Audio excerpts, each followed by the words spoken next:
When Clara Bennett stepped off that dusty Wyoming train in August 1889, she knew immediately the agency had made a terrible mistake. Standing beside her was Vivian Moore, blonde and breathtaking, the kind of woman wealthy ranchers actually ordered. Clara was plain, quiet, nobody's first choice. So when Ethan Cole approached the platform, his weathered face unreadable, she did what she'd always done, prepared to disappear.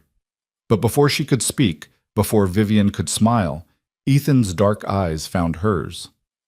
"You're Clara," he said, not a question. She nodded, throat tight. "Then there's no mistake." His voice was steady as stone. "I ordered right." Welcome to a story about being chosen when you've spent your whole life being overlooked. If you're watching from anywhere in the world, drop your city in the comments. I want to see how far Clara's journey travels. Now, let's see what happens when the wrong girl becomes exactly the right woman. The train's whistle cut through the August heat like a knife through butter, and Clara Bennett pressed her gloved hand against the window, watching Wyoming unfold in shades of gold and dust. She'd memorized every word of Ethan Cole's letters, sparse, honest words about a ranch, 2 children, and a life that needed steadying. Nothing flowery, nothing false. Just an invitation to something real. She hadn't expected company. "Third time's the charm, don't you think?" Vivian Moore's voice carried the kind of confidence Clara had never possessed, bright and certain as summer light. The woman beside her adjusted her traveling hat, pale blue with silk flowers, and smoothed the bodice of a dress that had cost more than Clara's entire trunk.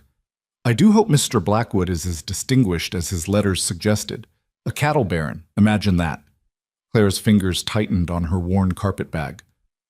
I thought this was a private arrangement."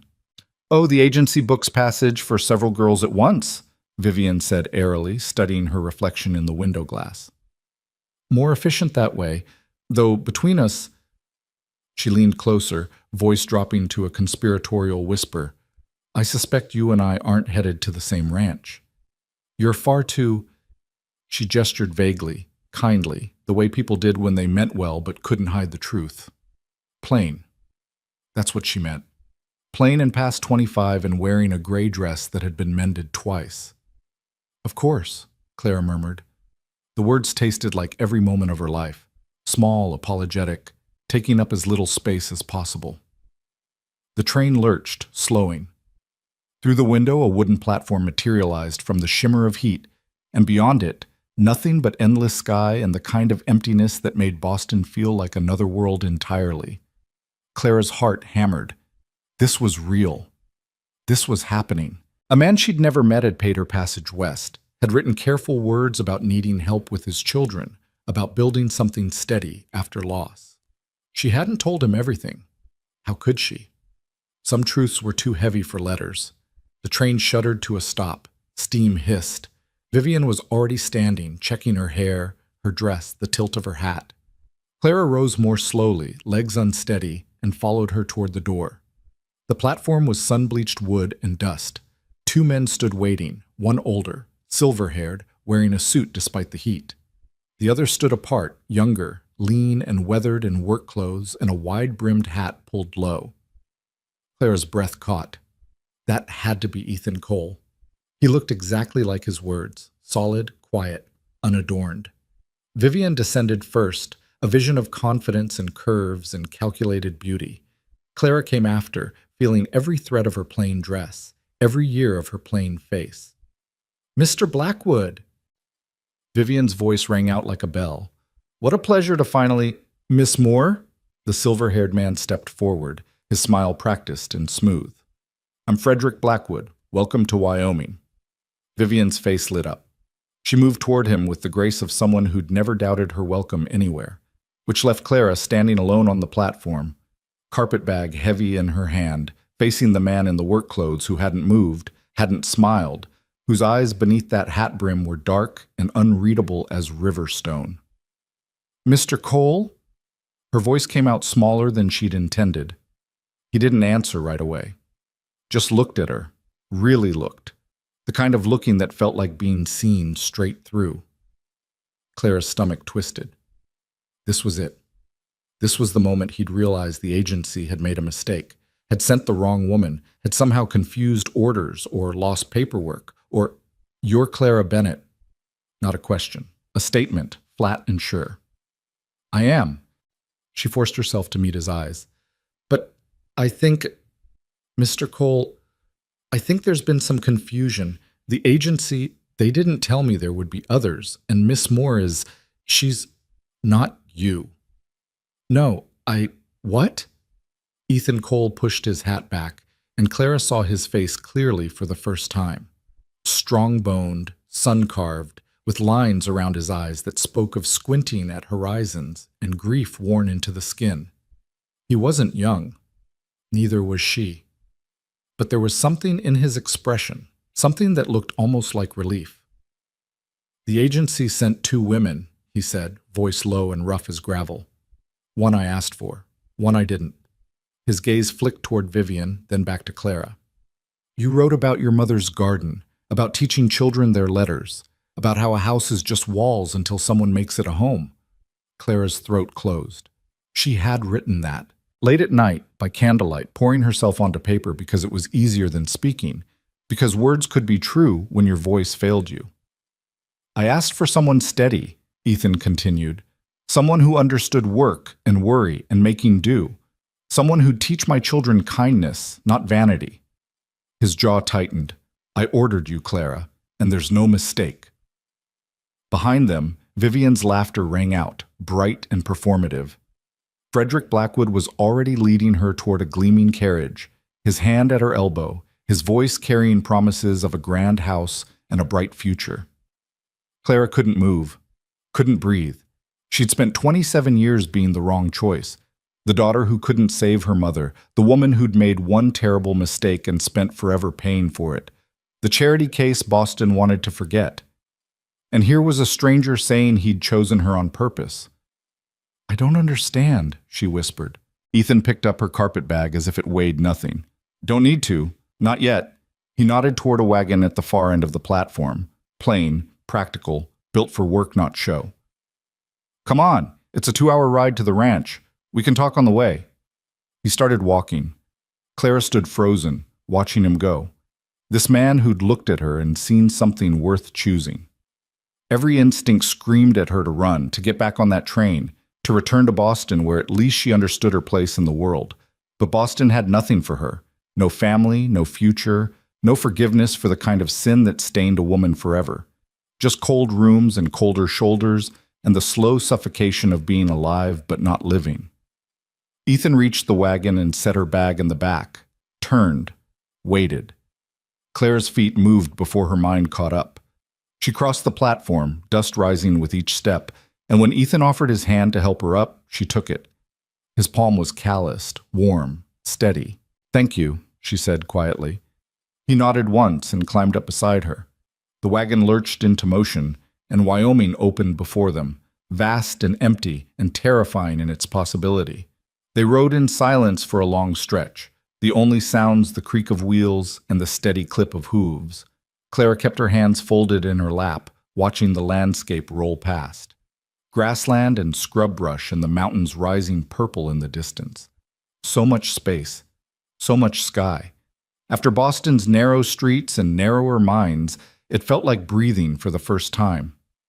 "My daughter's name is Lily," Ethan said eventually, not looking at her.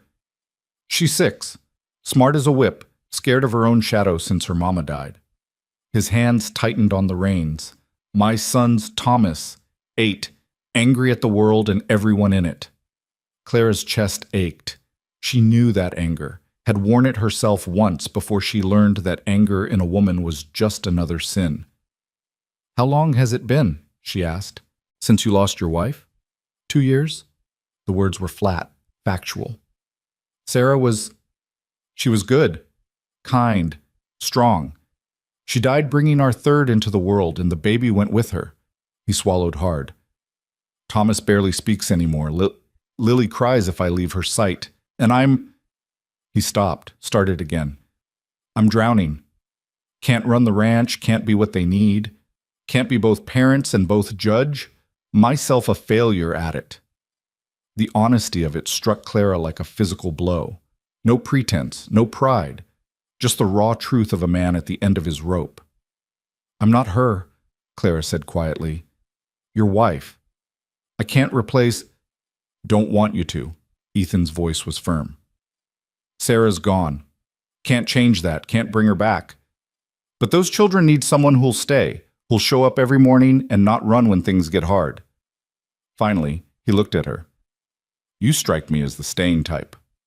Claire's hands trembled in her lap. If he only knew. If he had any idea of the one time she hadn't stayed, the one time she'd been too weak, too powerless, too broken to fight. "I'll do my best," she whispered. It was all she could promise, all she had left to give. The ranch appeared as the sun began its slow descent, a sprawling property of weathered buildings and sturdy fences, cattle dotting the grassland like scattered seeds. The house itself was large but plain, 2 stories of unpainted wood that had gone gray with age and weather. Practical. Built to last.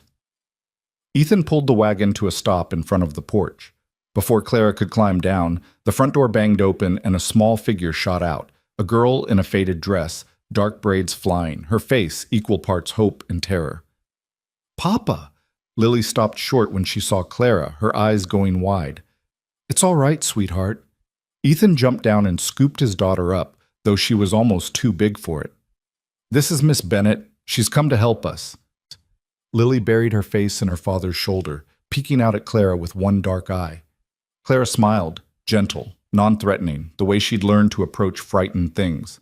"Hello, Lily. You can call me Clara." The girl didn't respond, just watched, wary as a wild creature. A shadow moved in the doorway. A boy stood there, thin, all sharp edges and harder eyes. Thomas.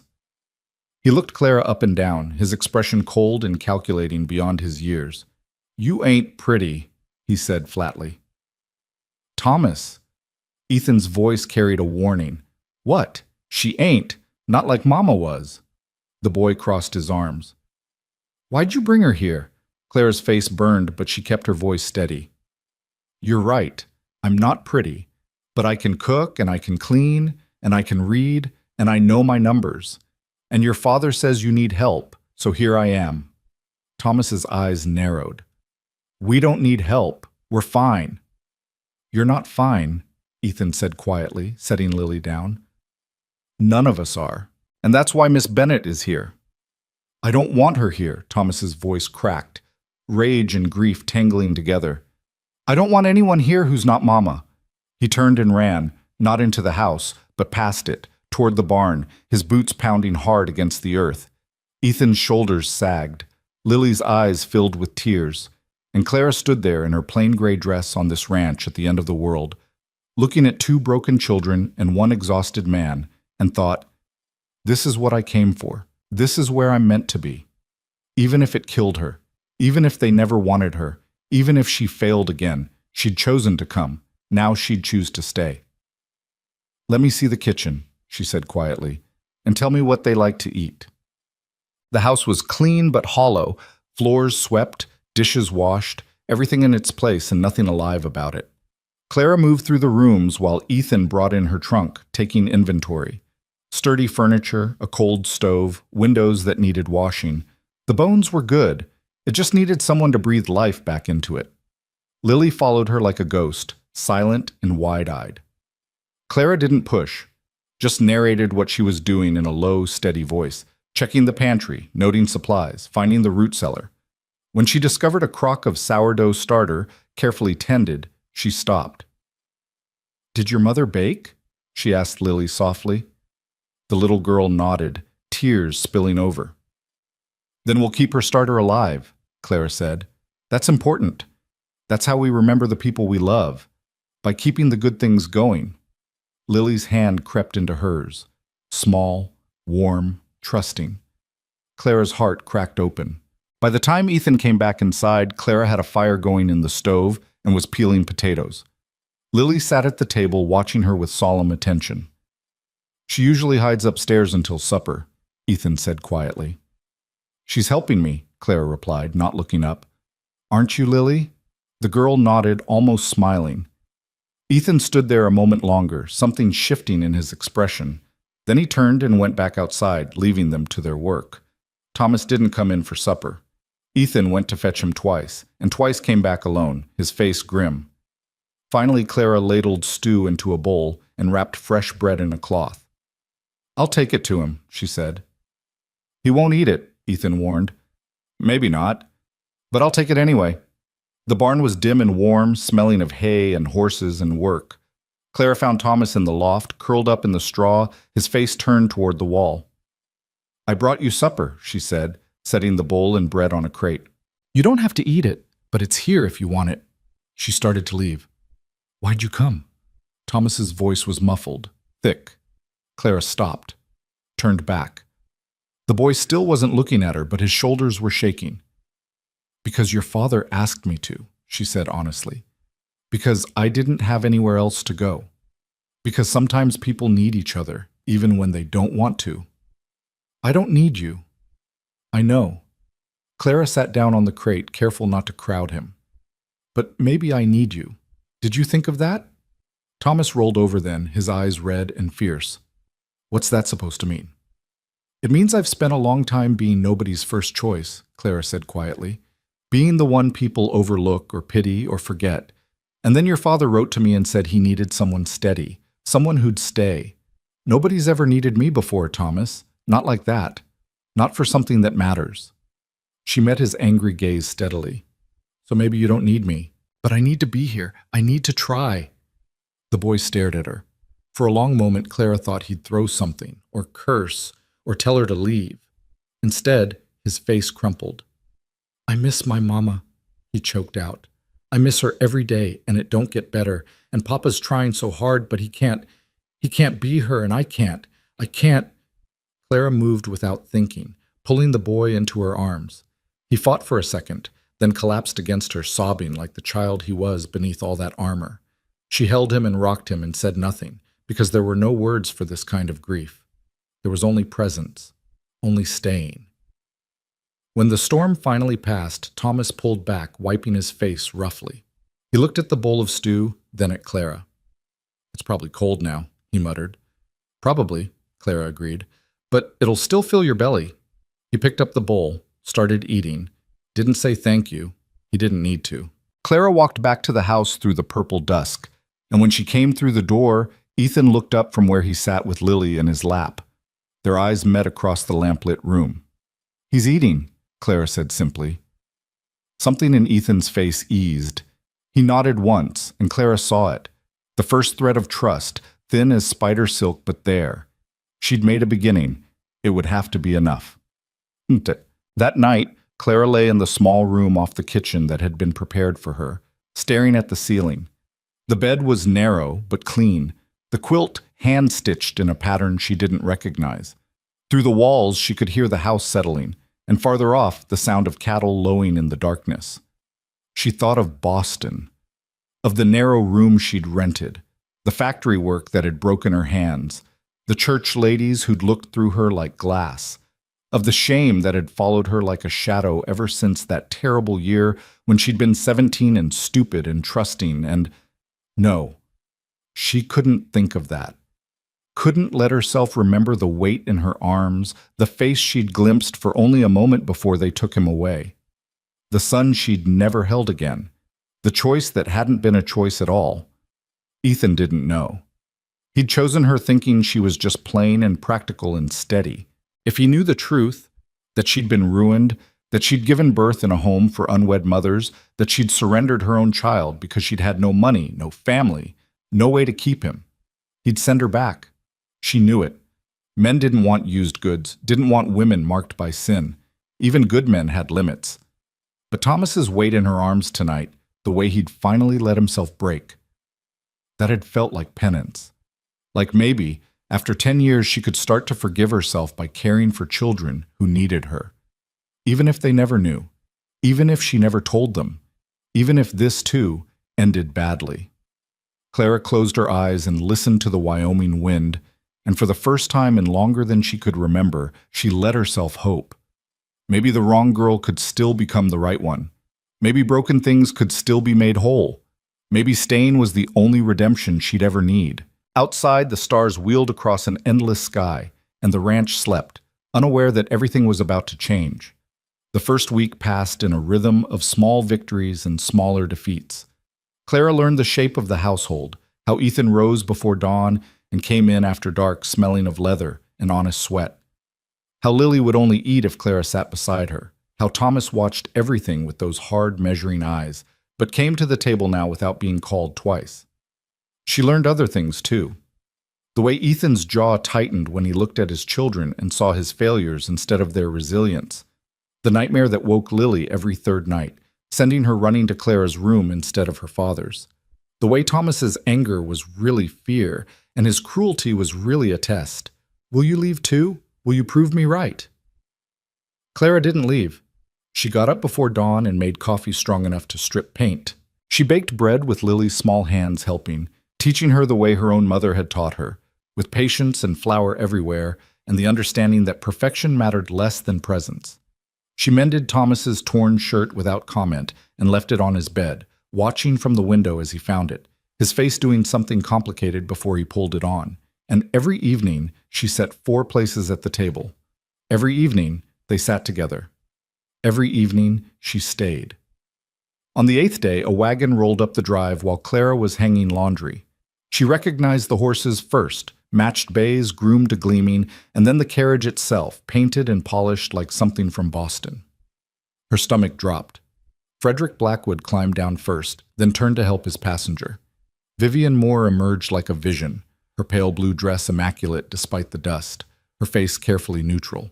Clara's hands stilled on the sheet she'd been pinning, her heart hammering. "Miss Bennet!" Blackwood's voice carried false warmth. How fortuitous. "Is Mr. Cole available?" Clara's throat went dry. She forced herself to walk toward them, wiping her damp hands on her apron. "He's checking fences in the north pasture. Can I help you with something?" "We've come on a matter of some delicacy." Blackwood's smile didn't reach his eyes. "Perhaps we might wait inside. The heat is rather oppressive." Everything in Clara wanted to refuse, but refusing meant looking petty, territorial, unwelcoming, all the things a woman in her position couldn't afford to be. She nodded stiffly and led them into the house, hyper-aware of her worn dress and work-reddened hands, the flour still dusting her sleeves from morning baking. Vivian's eyes swept the kitchen, clean but plain, functional rather than beautiful. Something flickered across her face, too quick to name. "Please, sit." Clara's voice came out steadier than she felt. "I can make coffee." "That won't be necessary." Blackwood settled himself at the table like he owned it. "This won't take long. You see, Miss Moore and I have been having extensive conversations this past week, and certain irregularities have come to light." Clara's pulse jumped. "Irregularities?" Vivian finally spoke, her voice quieter than Clara remembered. "The marriage agency that arranged our passage west, they weren't entirely honest with either of us." "I don't understand." Blackwood pulled papers from his jacket, official-looking documents with stamps and seals. "The Westward Matrimonial Society has been operating under somewhat creative business practices. They've been sending multiple women to the same destinations, encouraging competition, and in some cases," he paused meaningfully, "forging correspondence to suit their commercial interests." The words hit Clara like cold water. "Forging?" "The letters you received from Mr. Cole," Vivian said carefully, not quite meeting Clara's eyes. "Some of them may not have been written by him at all. The agency employs writers who craft correspondence designed to appeal to specific types of women, to secure their fees." Clara's world tilted. She thought of those letters, the ones she'd read until the creases wore soft, the words she'd memorized because they'd felt like someone finally seen her, someone who understood work and worry and making do. Had those been lies? Calculated manipulations? "Why are you telling me this?" Her voice sounded distant, hollow. Blackwood leaned forward, his expression calculated sympathy. "Because Miss Moore has been honest with me about her circumstances, and I believe in operating with integrity. The truth is, the agency sent Miss Moore here expecting Mr. Cole would prefer her, a woman of beauty and refinement, over," he gestured vaguely at Clara, "over someone more serviceable." When he chose you instead, they likely assumed it was a temporary aberration, that eventually he'd recognize his mistake. The cruelty of it stole Clara's breath. She'd known, hadn't she? Known she was nobody's first choice, known men like Ethan Cole didn't choose women like her unless something was wrong with the alternative. And now here was the proof. She'd been a backup plan, a safety net, the woman you settled for when the real option fell through. I see. The words scraped out. And you've come to… what? Offer Mr. Cole a chance to correct his error? Not exactly. Vivian finally looked at her directly, and something in her eyes wasn't triumph. It was something stranger, almost like regret. Mr. Blackwood believes in fair dealing. He wants to ensure everyone involved understands the true situation before making permanent commitments. How generous, Clara said, and hated how bitter she sounded. The door banged open. Thomas stood there sweaty and wild-eyed from whatever he'd been doing outside, and his gaze locked on the visitors with instant hostility. "Who are you?" he demanded. "Thomas, these are…" Clara started. "I asked them, not you." Blackwood's smile turned indulgent. "I'm Frederick Blackwood, young man, and this is Miss Vivian Moore. We're friends of your father's." "Papa don't have friends who dress like that." Thomas's voice dripped scorn. "And he especially don't have friends who show up when he ain't here and upset Miss Bennett." Clara's heart squeezed. The boy barely tolerated her, fought her on everything, and yet here he was, defending her with all the fierce loyalty of his 8-year-old heart. "I'm not upset," she said quietly. "Yes, you are." Thomas crossed his arms. "Your hands are shaking." They were. Clara hid them in her apron. "Why don't you go find your father? Tell him we have visitors." Thomas looked at her a long moment, something adult and knowing in his young face. Then he turned and ran, and Clara was alone again with the two people who just shattered her fragile hope into pieces. "Spirited child," Blackwood observed, though clearly lacking discipline. "He's grieving," Clara said flatly. "His mother died 2 years ago. Discipline matters less than compassion right now." Vivian's expression shifted. Surprise, maybe, or something softer. "You care about them, the children." "Of course I do." "Even though they're not yours? Even though you've known them barely more than a week?" Clara met her eyes. "They're children who've lost too much too young. Whether they're mine or not doesn't change what they need." Before Vivian could respond, hoofbeats thundered into the yard. Ethan appeared moments later, Thomas clinging to the back of his saddle, both of them dusty and alert. Ethan's gaze swept the scene, the fancy carriage, Blackwood's confident posture, Vivian's practiced beauty, and Clara standing there trying not to look as broken as she felt. "Blackwood," Ethan's voice was flat, giving nothing away. "Wasn't expecting you." "Cole," Blackwood rose smoothly.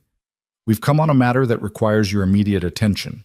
It concerns the rather unfortunate circumstances under which these women were delivered to Wyoming." Ethan's jaw tightened. He looked at Clara, and she couldn't read his face, couldn't tell if he was angry or embarrassed or already regretting the choice he'd made on that train platform. "Thomas, go find your sister," Ethan said quietly. "Take her upstairs." "But Papa, now!" Thomas went, but not before shooting one last poisonous look at Blackwood. Ethan stepped inside, pulling off his hat, dust settling around him like judgment. "All right, say what you came to say." Blackwood laid out the situation with practiced efficiency. The agency's deceptions, the forged letters, the deliberate manipulation designed to maximize profit regardless of human cost. He spoke of integrity and honesty and ensuring everyone understood the truth before binding commitments were made. He made it sound noble, this exposure of fraud. But Clara heard what he wasn't saying. "You chose wrong. Here's your chance to choose again." Throughout it all, Ethan's face remained unreadable as carved stone. He listened, asked no questions, gave no indication what he was thinking. When Blackwood finally finished, silence stretched like wire pulled too tight. "That everything?" Ethan asked. "Not quite." Blackwood glanced at Vivian. "Miss Moore has been frank with me about her own situation. The agency promised her to me, yes, but under false pretenses, telling her I was a different sort of man than I am, suggesting she'd be valued for qualities beyond her appearance. We've agreed that while I find her quite lovely, we're fundamentally unsuited to one another. He paused. However, I believe she and you might find a more appropriate arrangement. She's educated, refined, accustomed to managing staff and social obligations, the sort of woman a successful rancher ought to have at his side. Claire's fingernails bit into her palms. Here it was, then. The moment she'd been waiting for since she stepped off that train. The moment when reality corrected its mistake and put everyone back in their proper places. Vivian with the successful rancher, Clara on the next train east. And what does Miss Moore think of this arrangement? Ethan's voice was dangerously quiet. Vivian stood, her composure finally cracking. I think Mr. Blackwood means well, but he's an idiot. She turned to face Ethan fully. Yes, the agency lied. Yes, they forged letters and manipulated us all. But I've watched you this past week, Mr. Cole. I've seen how you look at your children, how hard you're trying to hold everything together. I've seen, she glanced at Clara, how she fits here in a way I never would. I don't want to be anyone's second choice, and I don't want to destroy something that's actually working just because some bureaucrat thinks beauty trumps character. Blackwood's face darkened. Vivian, we discussed. You discussed. Her voice turned sharp. I listened. There's a difference. She looked at Clara then, really looked, and what Clara saw in her face wasn't pity or contempt. It was recognition. One unwanted woman seeing another. The agency lied to both of us, Miss Bennett. They told me Mr. Cole was a wealthy landowner looking for a wife to display, to prove his status. They told you he was a simple rancher who needed help with children. Both were manipulations designed to get us on that train and their money in their pockets. She drew a breath. But here's what matters. What did Mr. Cole actually write? What did he actually ask for? Ethan moved then, crossing to a small desk in the corner. He pulled out a sheaf of papers, rough drafts, crossed out and rewritten, showing the labor of a man unused to putting feelings into words. He handed them to Clara without speaking. Her hands trembled as she unfolded the first one. The handwriting was the same as the letters she'd received, but rougher, more uncertain. I need someone who understands that life is work, and work is life. And the only thing that matters is showing up every day even when it's hard, especially when it's hard. Another page. My children have been hurt enough. I won't bring someone into their lives who sees them as obligations or inconveniences. They need someone who'll see them as people worth knowing, worth fighting for, even when they push back, especially when they push back. A third, with whole sections crossed out and rewritten. I'm not looking for beauty or refinement or someone to impress the neighbors. I'm looking for steady, for real, for someone who'll stay when staying is the hardest thing there is. Clara's vision blurred. These words, these exact words, had been in the letters she'd received, not forged, not manufactured. His. The agency added their own flourishes to make my letters more appealing, Ethan said quietly. Prettied them up, made me sound more educated than I am, but the core, what I was actually asking for, that was all mine. He looked at Clara, his dark eyes steady. I asked for you. Maybe not by name, but by nature. I asked for exactly what you are. But you didn't know, Clara whispered. You didn't know what I... She stopped, the words catching in her throat. What I've done, what I've been, the ways I'm broken and wrong and ruined. I know you get up before dawn and make coffee strong enough to wake the dead, Ethan said. I know you mended Thomas's shirt and left it without demanding gratitude. I know Lily sleeps through the night now because you sit with her when the nightmares come. I know you look at my children and see people, not burdens. His voice roughened. That's what I need to know. The rest, whatever you think disqualifies you, matters a hell of a lot less than what you do every single day. Blackwood made an impatient sound. Cole, be reasonable. Miss Moore is objectively the superior choice. Educated, refined, beautiful, and unhappy here, Vivian interrupted. Mr. Cole, I won't lie. You're a good man, and in different circumstances, I'd count myself lucky. But I don't want to be on a ranch in the middle of nowhere raising children who aren't mine and pretending I'm content. She lifted her chin. I want to go to California. I want to teach school or work in a dress shop or do something that's mine, chosen by me, not assigned by an agency that sees women as inventory. Then go, Ethan said simply. I'll pay your passage. You deserve that much after being dragged into this mess. Vivian's eyes widened. You'd do that? Even though you're beautiful and educated and all the things Blackwood thinks I should want? Ethan's voice carried an edge. Yes, because women aren't merchandise, and I won't treat you like you are just because some agency decided to play games with people's lives. Something shifted in the room. Blackwood sputtered, starting to argue about investments and agreements and propriety. But Vivian was looking at Ethan with new respect, and Clara was trying to breathe around the hope and fear tangled in her chest, and Ethan stood there like stone, immovable in his certainty.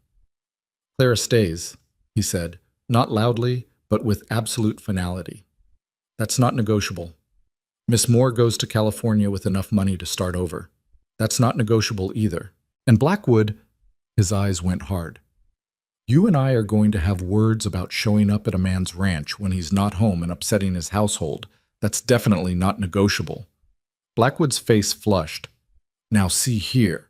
No, you see here. Ethan stepped forward, and there was something in his posture that made Blackwood step back.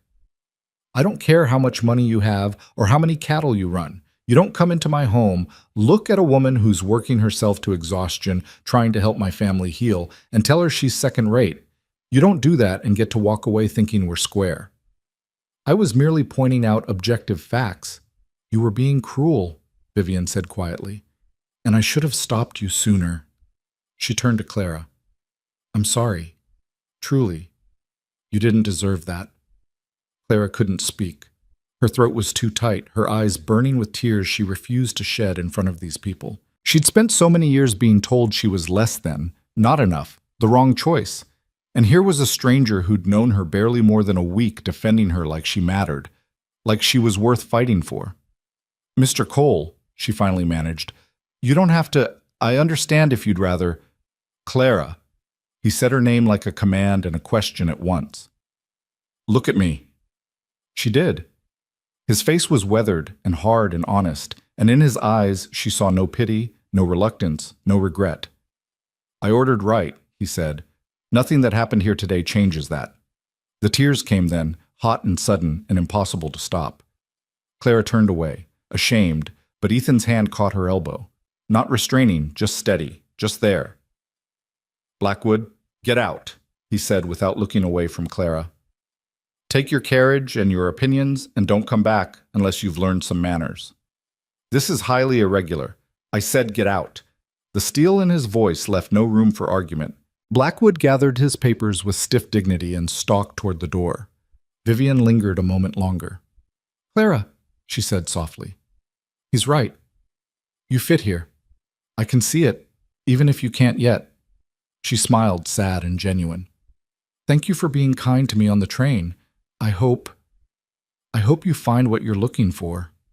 Then she was gone, and it was just Ethan and Clara in the quiet kitchen, the afternoon sun slanting through the windows, dust motes dancing in the light.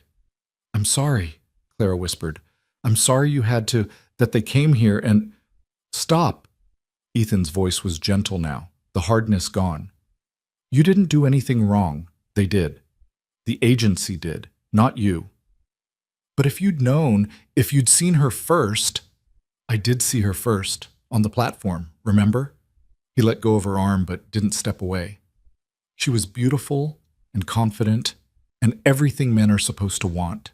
And all I could think was how tired she'd be of ranch life in 6 months, how she'd grow to resent my children for keeping her here, how she'd wake up one day and realize she'd traded her dreams for mine and hate me for it. Clara looked up at him, searching his face. Then I saw you, Ethan continued, looking terrified and determined all at once, wearing a dress that had been mended so many times it was more mending than dress, holding yourself like you expected to be turned away but came anyway because you didn't have anywhere else to go. His mouth quirked, almost a smile. And I thought, there, that's someone who knows what hard is. That's someone who'll fight when fighting matters. I'm not a fighter, Clara said hoarsely. I've made mistakes, Mr. Cole, terrible mistakes. If you knew, then tell me. He said it simply, like it was the easiest thing in the world. Tell me what you think I need to know. The words clawed at her throat, desperate to escape after 10 years of silence. But fear held them back. Fear of his disgust, his rejection, the inevitable moment when he'd see her the way Boston had seen her and realize he'd made a terrible mistake after all. I can't, she whispered. Not yet. Maybe not ever. But I promise I'll be good to your children. I promise I'll work hard and stay as long as you'll let me. I promise. Clara. He waited until she met his eyes. I'm not asking for promises. I'm asking you to breathe, to stay, to give this time to become what it might be. He paused. I know you're scared. Hell, I'm scared too. But we're both here. We're both trying. That's enough for now. Outside, the sound of children's voices drifted down. Thomas and Lily arguing about something. The sound almost normal, almost whole. They're starting to trust me, Clara said. Thomas doesn't run away anymore. Lily smiled yesterday when I braided her hair. I know. Ethan's voice carried something warm. You're good with them, better than I hoped. They're good children. They just... She stopped, started again. They just need to know someone will stay. That's all any of us need, really. To know that when things get hard, the people who matter won't leave. Ethan was quiet for a long moment. Then, Sarah used to say that, about staying being the hardest and most important thing. It was the first time he'd said his late wife's name in Clara's presence. She felt the weight of it, the trust implicit in sharing that grief. She was right, Clara said softly. Leaving is easy. Staying takes everything you have. Yeah. He cleared his throat, stepping back, letting the moment settle. I should check on the children. Make sure Thomas isn't filling Lily's head with wild stories about Blackwood being a cattle rustler or some such. Clara almost smiled. He probably is. Probably. Ethan headed for the stairs, then paused. Clara, thank you for not running when you had the chance. I promised I was the staying type, remember? You did. He looked at her once more, something shifting in his expression. Gratitude, maybe, or the first fragile threads of something deeper. Then he was gone, and Clara was alone in the kitchen with her racing heart and trembling hands, and the knowledge that she'd just survived the test she'd been dreading since the moment she arrived. She'd been offered up as second best, compared and found wanting, held up against beauty and refinement and lost by every objective measure. And Ethan Cole had chosen her anyway. Not because he didn't see her flaws, not because he was settling, but because he'd looked at her, really looked, and seen something worth keeping. Clara pressed her hands flat on the table, grounding herself.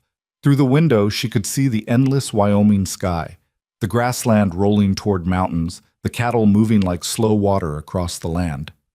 So much space, so much possibility. Maybe she could stay. Maybe she could build something here that looked like redemption, felt like home. Maybe the wrong girl really could become the right one. One day at a time, one choice at a time, one moment of staying when leaving would be easier. She took a breath, then another. Then she started preparing supper because that's what staying looked like. Not grand gestures or perfect moments, but the simple, endless work of showing up. The children would be hungry soon. Ethan would come in tired and dusty and needing something solid to eat. And Clara would be here. Not because she had nowhere else to go, but because this broken, healing, complicated mess of a family was exactly where she was meant to be. Even if she didn't deserve it, even if it scared her, even if her past was still waiting to surface and destroy everything. For now, she'd stay, and that would have to be enough. 3 weeks passed like water finding its level. Not smooth, never easy, but settling into something that resembled a life. Clara learned the particular creak of the third stair that meant Thomas was sneaking down for water in the night. Learned which of Lily's silences meant fear and which meant she was simply thinking. Learned the way Ethan's shoulders dropped when he came in from a hard day and found supper waiting and children who weren't crying. She learned, too, the shape of her own days, how her hands no longer ached from the work, how she'd stopped flinching at every sound expecting judgment, how sometimes she'd catch herself humming while she kneaded bread and realized she was almost content. Almost. The fear never left entirely. It lived in her chest like a sleeping animal, waiting. Every time a rider approached the ranch, every time Ethan went to town for supplies, every time she saw him reading a letter, that fear woke and bared its teeth. They'll find out. Someone will tell him. He'll know what you are. But the days kept coming, and the fear kept waiting, and Clara kept staying. She was scrubbing the kitchen floor when Lily came running in, breathless and flushed with excitement. Miss Clara! Miss Clara! Papa says the Reverend's coming tomorrow for Sunday service, and we have to make the house nice, and can we bake something special? Clara sat back on her heels, pushing hair from her face. The Reverend comes here? Not to church. We're too far. He rides out to the ranches once a month. Lily bounced on her toes. Mama always made cinnamon rolls. Papa loved them. Can we make cinnamon rolls? The mention of Sarah still came like that, sudden and sharp. A reminder that Clara was living in the shape of someone else's life, trying to fill a space that wasn't meant for her. But Lily's face was so hopeful, so open, that Clara couldn't bear to disappoint her. We'll need to start the dough tonight so it can rise, she said. Think you can help me? Lily nodded so hard her braids bounced, and Clara felt that squeeze in her chest again, the dangerous warmth of attachment, of mattering to someone. She should guard against it. She should remember that this was temporary, that everything could shatter the moment truth came knocking. But Lily was already pulling out flour and sugar, chattering about how Mama had let her sprinkle the cinnamon, and Clara couldn't bring herself to step back from this moment of simple, precarious joy. That evening, they worked together in the lamplight, Lily's small hands clumsy but earnest as she helped knead the dough. Thomas watched from the doorway, pretending disinterest but inching closer until he was hovering at Clara's elbow, observing every movement. Mama used to let me taste the filling, he said finally, trying to sound casual. Did she? Clara held out the spoon with cinnamon and sugar clinging to it. Then you better make sure I got it right. Thomas took the spoon, his face doing something complicated. Grief and memory and the tentative beginning of something that might, someday, be acceptance. He licked the spoon clean and nodded. "'S good. Maybe a little more cinnamon." "You heard the expert," Clara told Lily. "A little more cinnamon." Ethan came in while they were shaping the rolls, his shirt dusty and his face tired. He stopped in the doorway much like Thomas had, watching his children laughing over sticky dough, watching Clara show them how to roll it tight so the swirls would be even. Something shifted in his expression, not quite a smile, but close. "You're making Sarah's cinnamon rolls," he said quietly. Clara's hand stilled. "Lily wanted to. I didn't mean to. It's good." His voice was rough. "It's right. Sarah would have wanted them to remember, to keep the good things alive." He cleared his throat. "Just like you said about the sourdough starter. Keep the good things going." Their eyes met across the kitchen, and Clara felt it again. That dangerous thread of connection, thin but growing stronger. She looked away first, focusing on the dough, on the mechanical motions of rolling and cutting that didn't require her to face whatever was building between them. The next morning, Clara woke before dawn to get the rolls in the oven. The house was still dark, silent except for the usual creaks and the sound of wind against the walls. She moved quietly, building up the fire, sliding the pan into the oven, setting coffee to boil. The familiar rhythm settled her nerves. She could do this. She could manage a simple Sunday service. She could smile and nod and be unremarkable enough that no one would look too closely. She was pouring her first cup of coffee when Ethan's door opened. He emerged fully dressed, his hair damp from washing, and something about seeing him in his good shirt, the one without patches, the one he saved for town, made Clara suddenly aware of her own appearance. Her oldest dress, her hair hastily pinned, flour probably still dusting her sleeves from last night. "Coffee's ready," she said, keeping her voice level. "Rolls should be done in about 20 minutes. Ethan poured himself a cup and leaned against the counter, studying her. "You're nervous." It wasn't a question. Clara wrapped her hands around her own cup, using the heat to ground herself. "I don't know what to expect. The Reverend, will he ask questions about me?" "Probably." Ethan took a long swallow of coffee. "Reverend Matthews is a good man. but he's also the biggest gossip in 3 counties.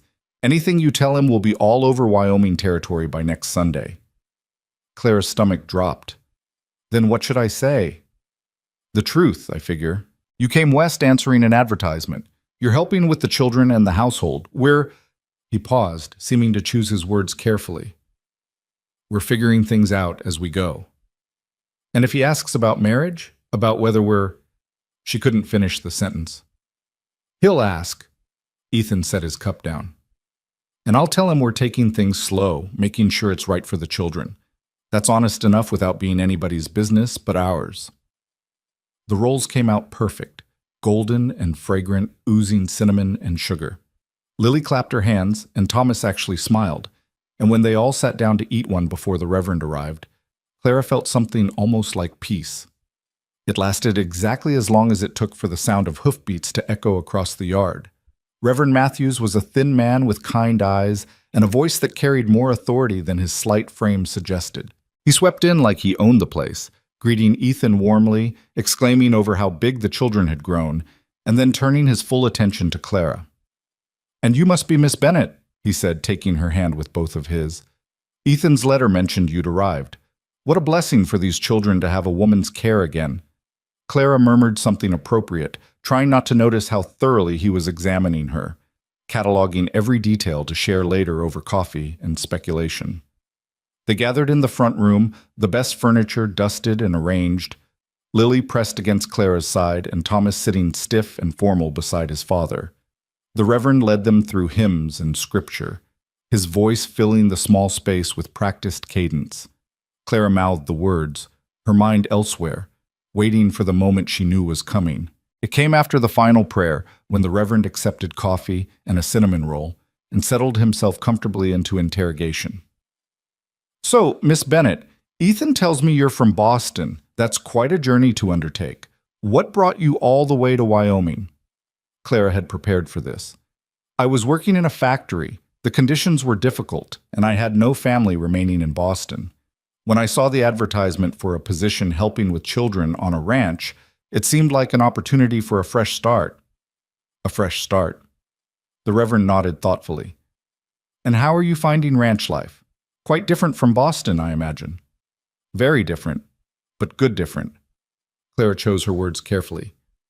"The work is hard, but it's honest. And the children—" She glanced at Lily, who was watching her with solemn eyes. "They're wonderful." "Mama used to make cinnamon rolls too," Lily said suddenly. "Just like these. Miss Clara learned the recipe, and she lets us help." Something softened in the Reverend's face. "That's good, child. That's very good. Your mother would be glad to know her traditions are being honored." He turned back to Clara. "Sarah Cole was a remarkable woman. She had a gift for making people feel welcome, for seeing the best in everyone. It's a hard legacy to live up to." The words were kind, but Clara heard the warning underneath. "Don't think you can replace her. Don't presume too much." "I'm not trying to replace her," Clara said quietly. "I couldn't if I wanted to. I'm trying to help where help is needed." "And we're grateful for it," Ethan said firmly. "Clara's been a blessing to this household. The children are thriving, the house is running smoothly, and we're—" He paused, and Clara felt his gaze on her. "We're finding our way together." The Reverend's eyebrows rose slightly. "Together? I see. And might we expect to hear wedding bells in the near future?" Clara's breath caught.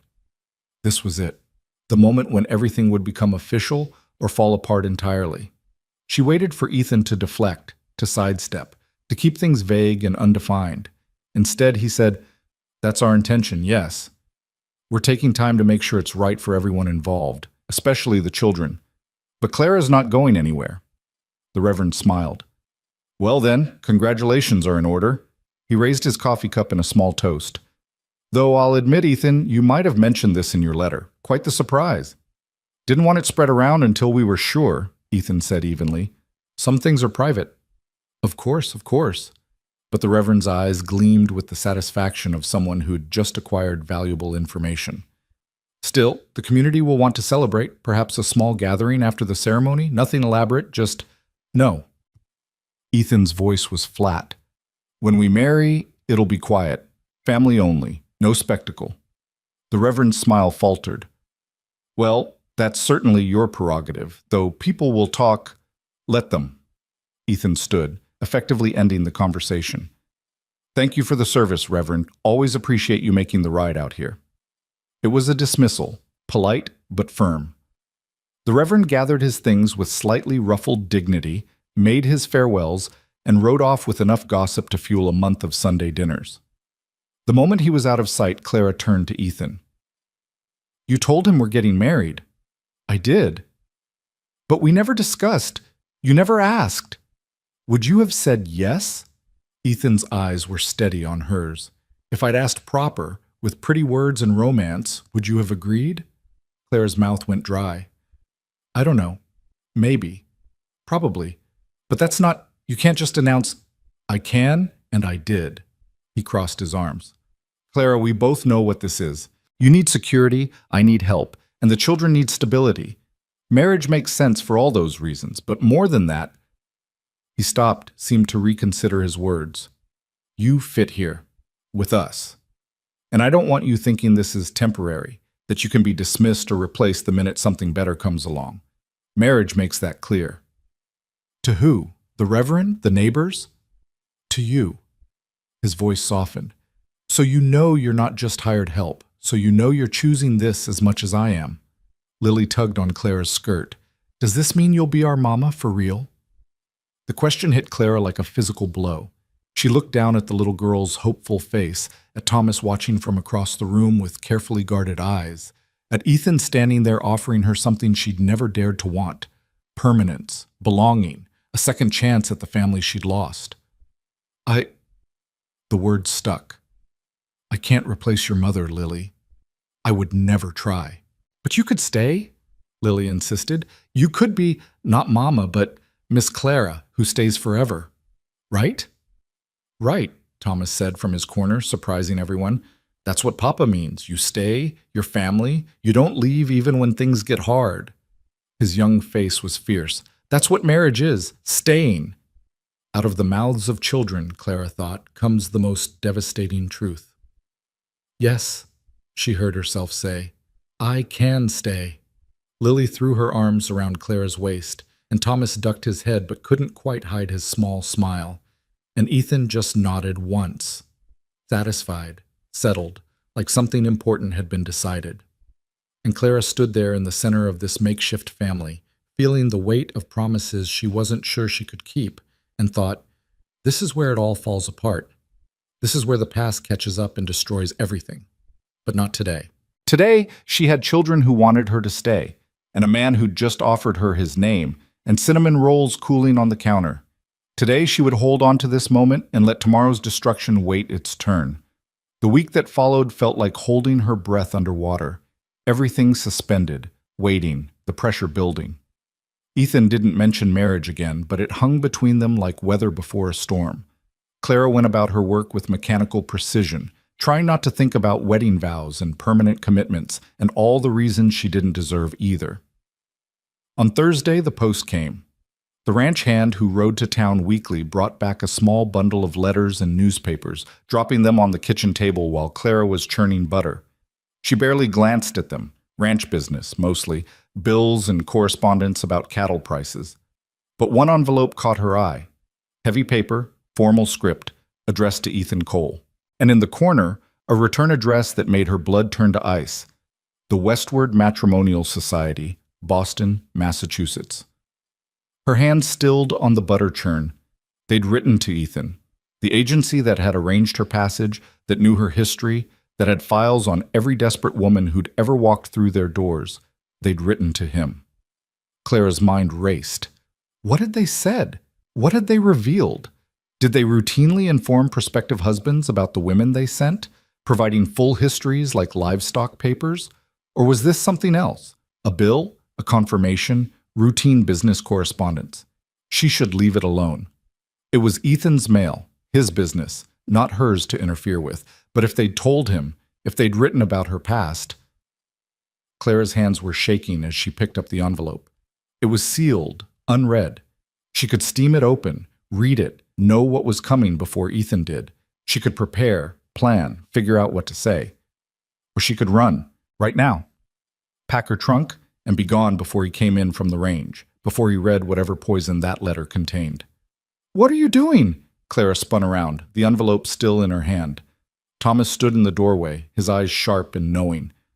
"I was just—" She stopped. Lying to this boy felt impossible. "I was being foolish." Thomas came closer, studying the envelope. "That's Papa's mail." "I know. You gonna read it?" "No." Clara set it back on the table carefully, like it might explode. "No, I'm not." "But you wanted to." It wasn't an accusation, just observation. Thomas tilted his head. "Why?" "Because I'm terrified," Clara wanted to say. "Because that letter might contain the truth about who I really am, and the truth will destroy everything. Because I've spent 10 years running from my past, and I'm so tired of running, but I don't know how to stop. Because sometimes we're afraid of things before we even know what they are," she said instead.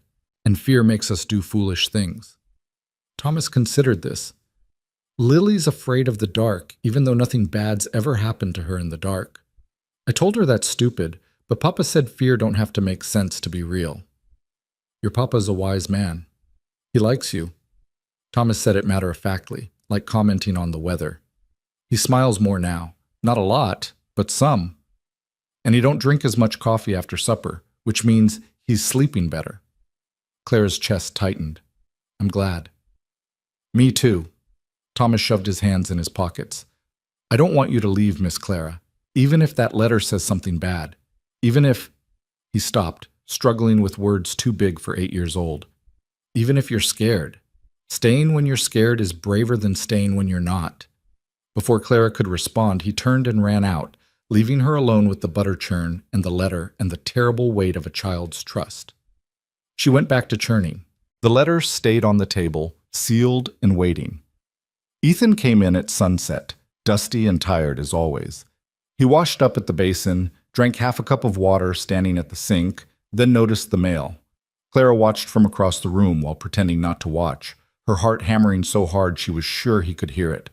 He flipped through the stack, bills here, a letter there, the newspaper. His hand paused on the envelope from Boston. His brow furrowed slightly as he read the return address. Then he tossed it on the table and walked away. Clara stared. You're not going to read it? Ethan turned back, surprised. Right now? No, it's probably just confirming passage arrangements or some such. Can wait until after supper. But it's from the agency. Her voice came out thin, strained. They might have written something important. Clara? Ethan studied her face, reading things she couldn't hide. What do you think is in that letter? I don't know. But you're afraid of what it might say. She couldn't lie. Not to him, not anymore. Yes. Ethan was quiet for a long moment. Then he picked up the envelope, walked to the stove, and fed it to the fire. The paper caught instantly, curling black, the formal script disappearing into ash. Claire's breath stopped. Why would you? Because whatever they wrote doesn't matter. His voice was calm, certain. I know what I need to know about you. The rest is noise. But you don't. Clara's voice broke. You don't know. You don't know what I've done, what I am, the mistakes I've made. Then tell me. He said it again, like he had before, like it was the simplest thing in the world. If you need me to know, tell me. But don't let some agency that treats women like merchandise define who you are in my eyes. The words burned in Clara's throat, desperate to escape. But fear held them, and shame, and the bone-deep certainty that speaking truth out loud would shatter this fragile, impossible thing they were building. I can't, she whispered. Not yet. Ethan nodded slowly. All right. But Clara, when you're ready, when you trust me enough, I'll listen. And whatever you tell me, it won't change the fact that you're good to my children, that you work harder than anyone I've ever known, that you show up every single day, even when it's hard. He paused. That's what matters. That's what I'm choosing. Clara turned away, pretending she needed to check the biscuits in the oven, using the moment to wipe her eyes before tears could fall. That night, after the children were in bed and the house had settled into silence, Clara sat at the kitchen table with pen and paper. She'd written so many letters in her life, letters applying for positions, letters of apology, letters trying to explain the inexplicable. But this one felt different, final. She wrote to the only person who might understand, her younger sister Margaret, who'd married well in Boston and never quite forgiven Clara for the scandal that had touched their family by association. Dear Margaret, I'm writing to tell you that I'm going to marry. His name is Ethan Cole. He's a rancher in Wyoming Territory, and he has 2 children who need a mother. I know you'll think I'm being foolish, that a woman with my history has no business trying for respectability. You may be right, but I'm going to try anyway. I wanted you to know in case something happens, in case my past finds me out here. His name is Ethan Cole. The ranch is called 3 Pines, 2 hours' ride from the town of Clearwater, Wyoming Territory. If anyone comes asking, if anyone tries to find me, please don't tell them. Please let me have this one chance at something like happiness. I know you've always thought me weak, Margaret. You were probably right about that too. But I'm trying to be stronger. I'm trying to stay. Your sister, Clara. She sealed the letter and set it aside to mail next week.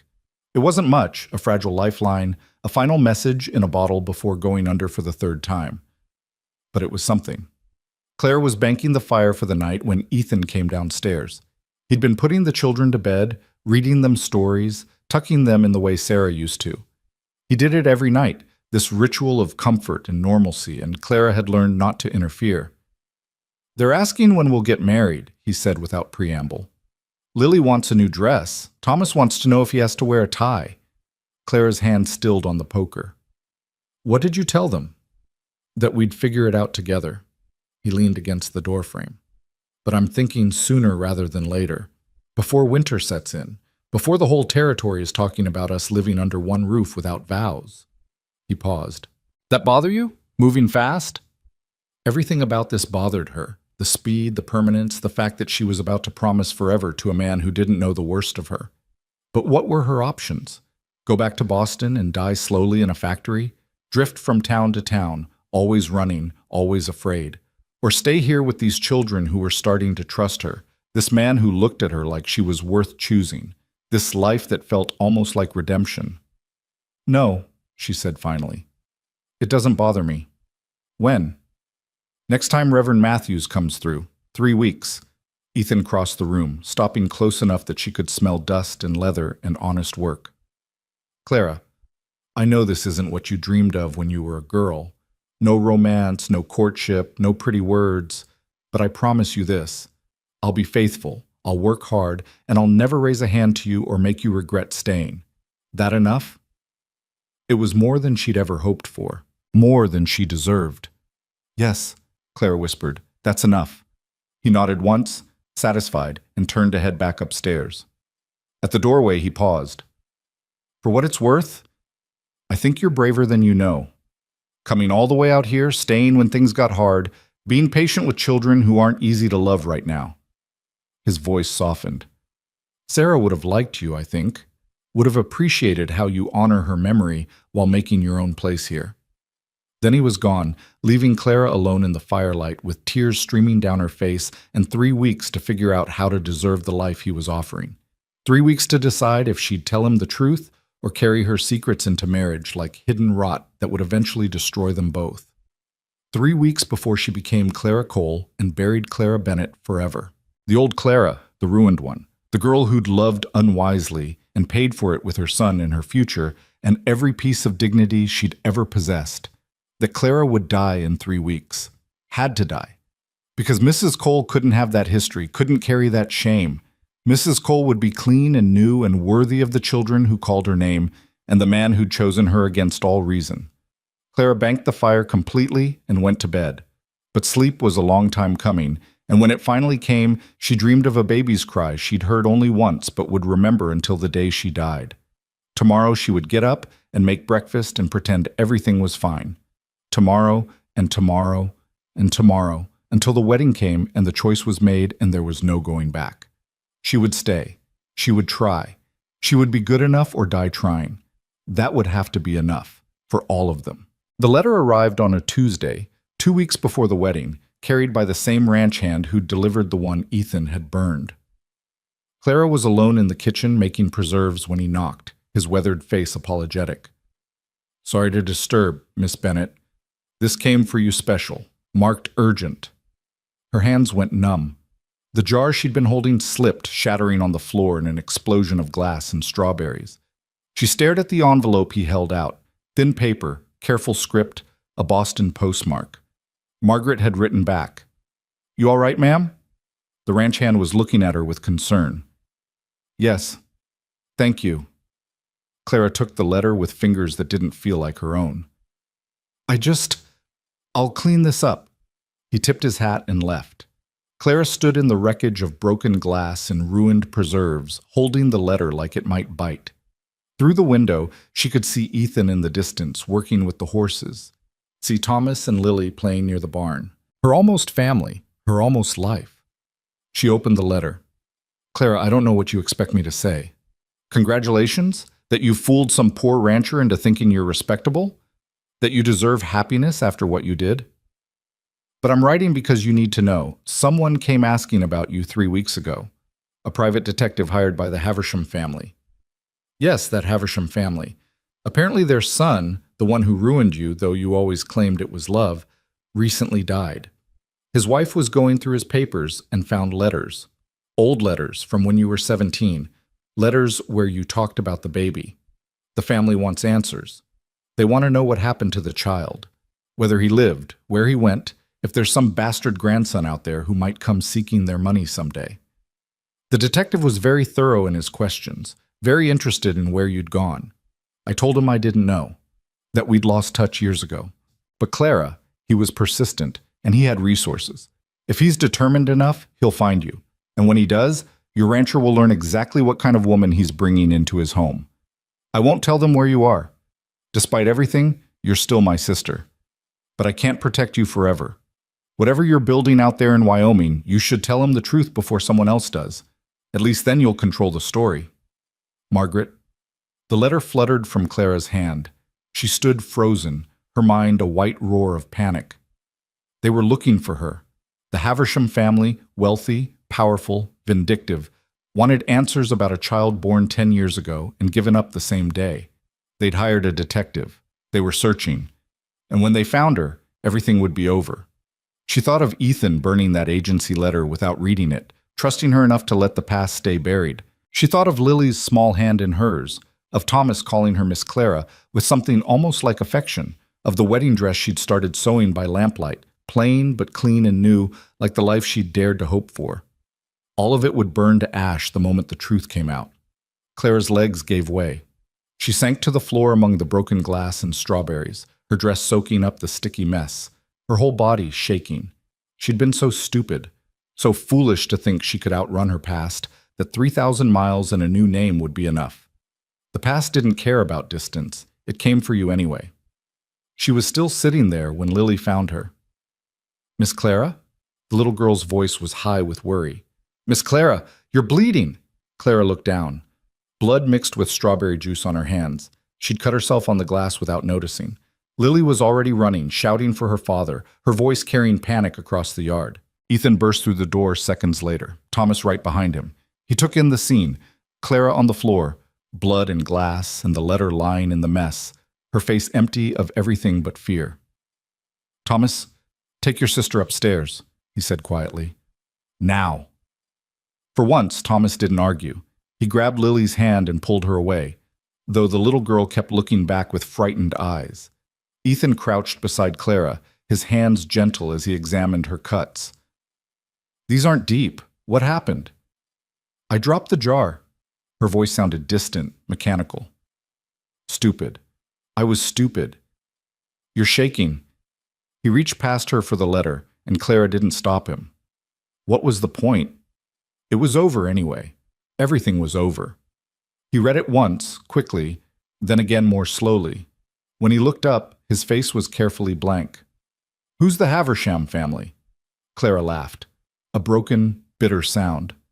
Rich people from Boston. Old money. Their son went to Harvard and slummed in the factories for a summer. Thought it was romantic to seduce the poor girl making shirts for 50 cents a day. She wiped her bloody hands on her ruined dress. I was 17 and stupid enough to believe him when he said he loved me. And you had a child. A son. The word tore out of her. I had a son. For exactly 4 hours. They let me hold him once, and then they took him away. The matron at the home said he'd go to a good family, that I was doing the right thing, that a girl like me couldn't raise a child alone. Her voice turned bitter.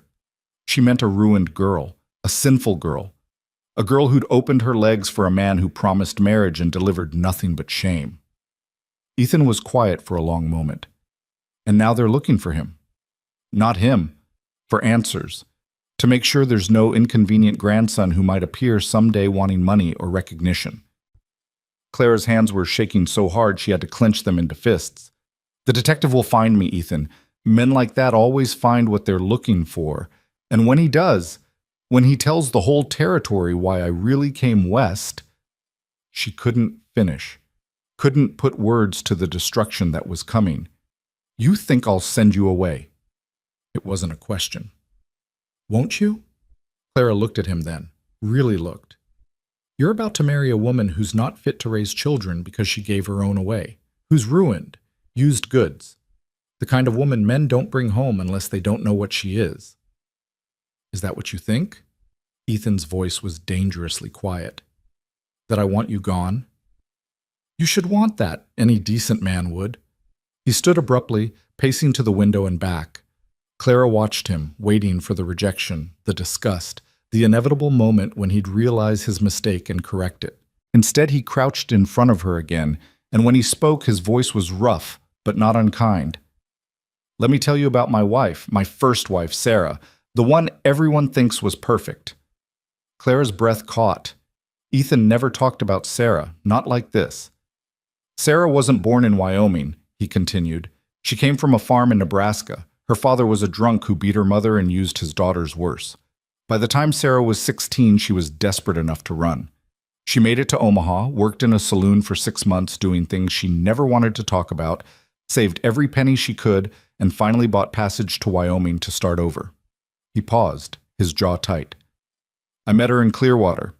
She was working as a seamstress, living in a tiny room above the shop, keeping to herself because she knew what people would say if they knew her history. I fell in love with her anyway, married her anyway. And you know what the good people of this territory did when they found out where she'd come from? Clara shook her head mutely. They talked. They whispered. They called her names behind her back and sometimes to her face. Said I was a fool for marrying a whore. Said any children we had would be tainted. Said she'd run off or cheat on me or go back to her old ways. His voice turned fierce. And Sarah held her head up and lived her life anyway.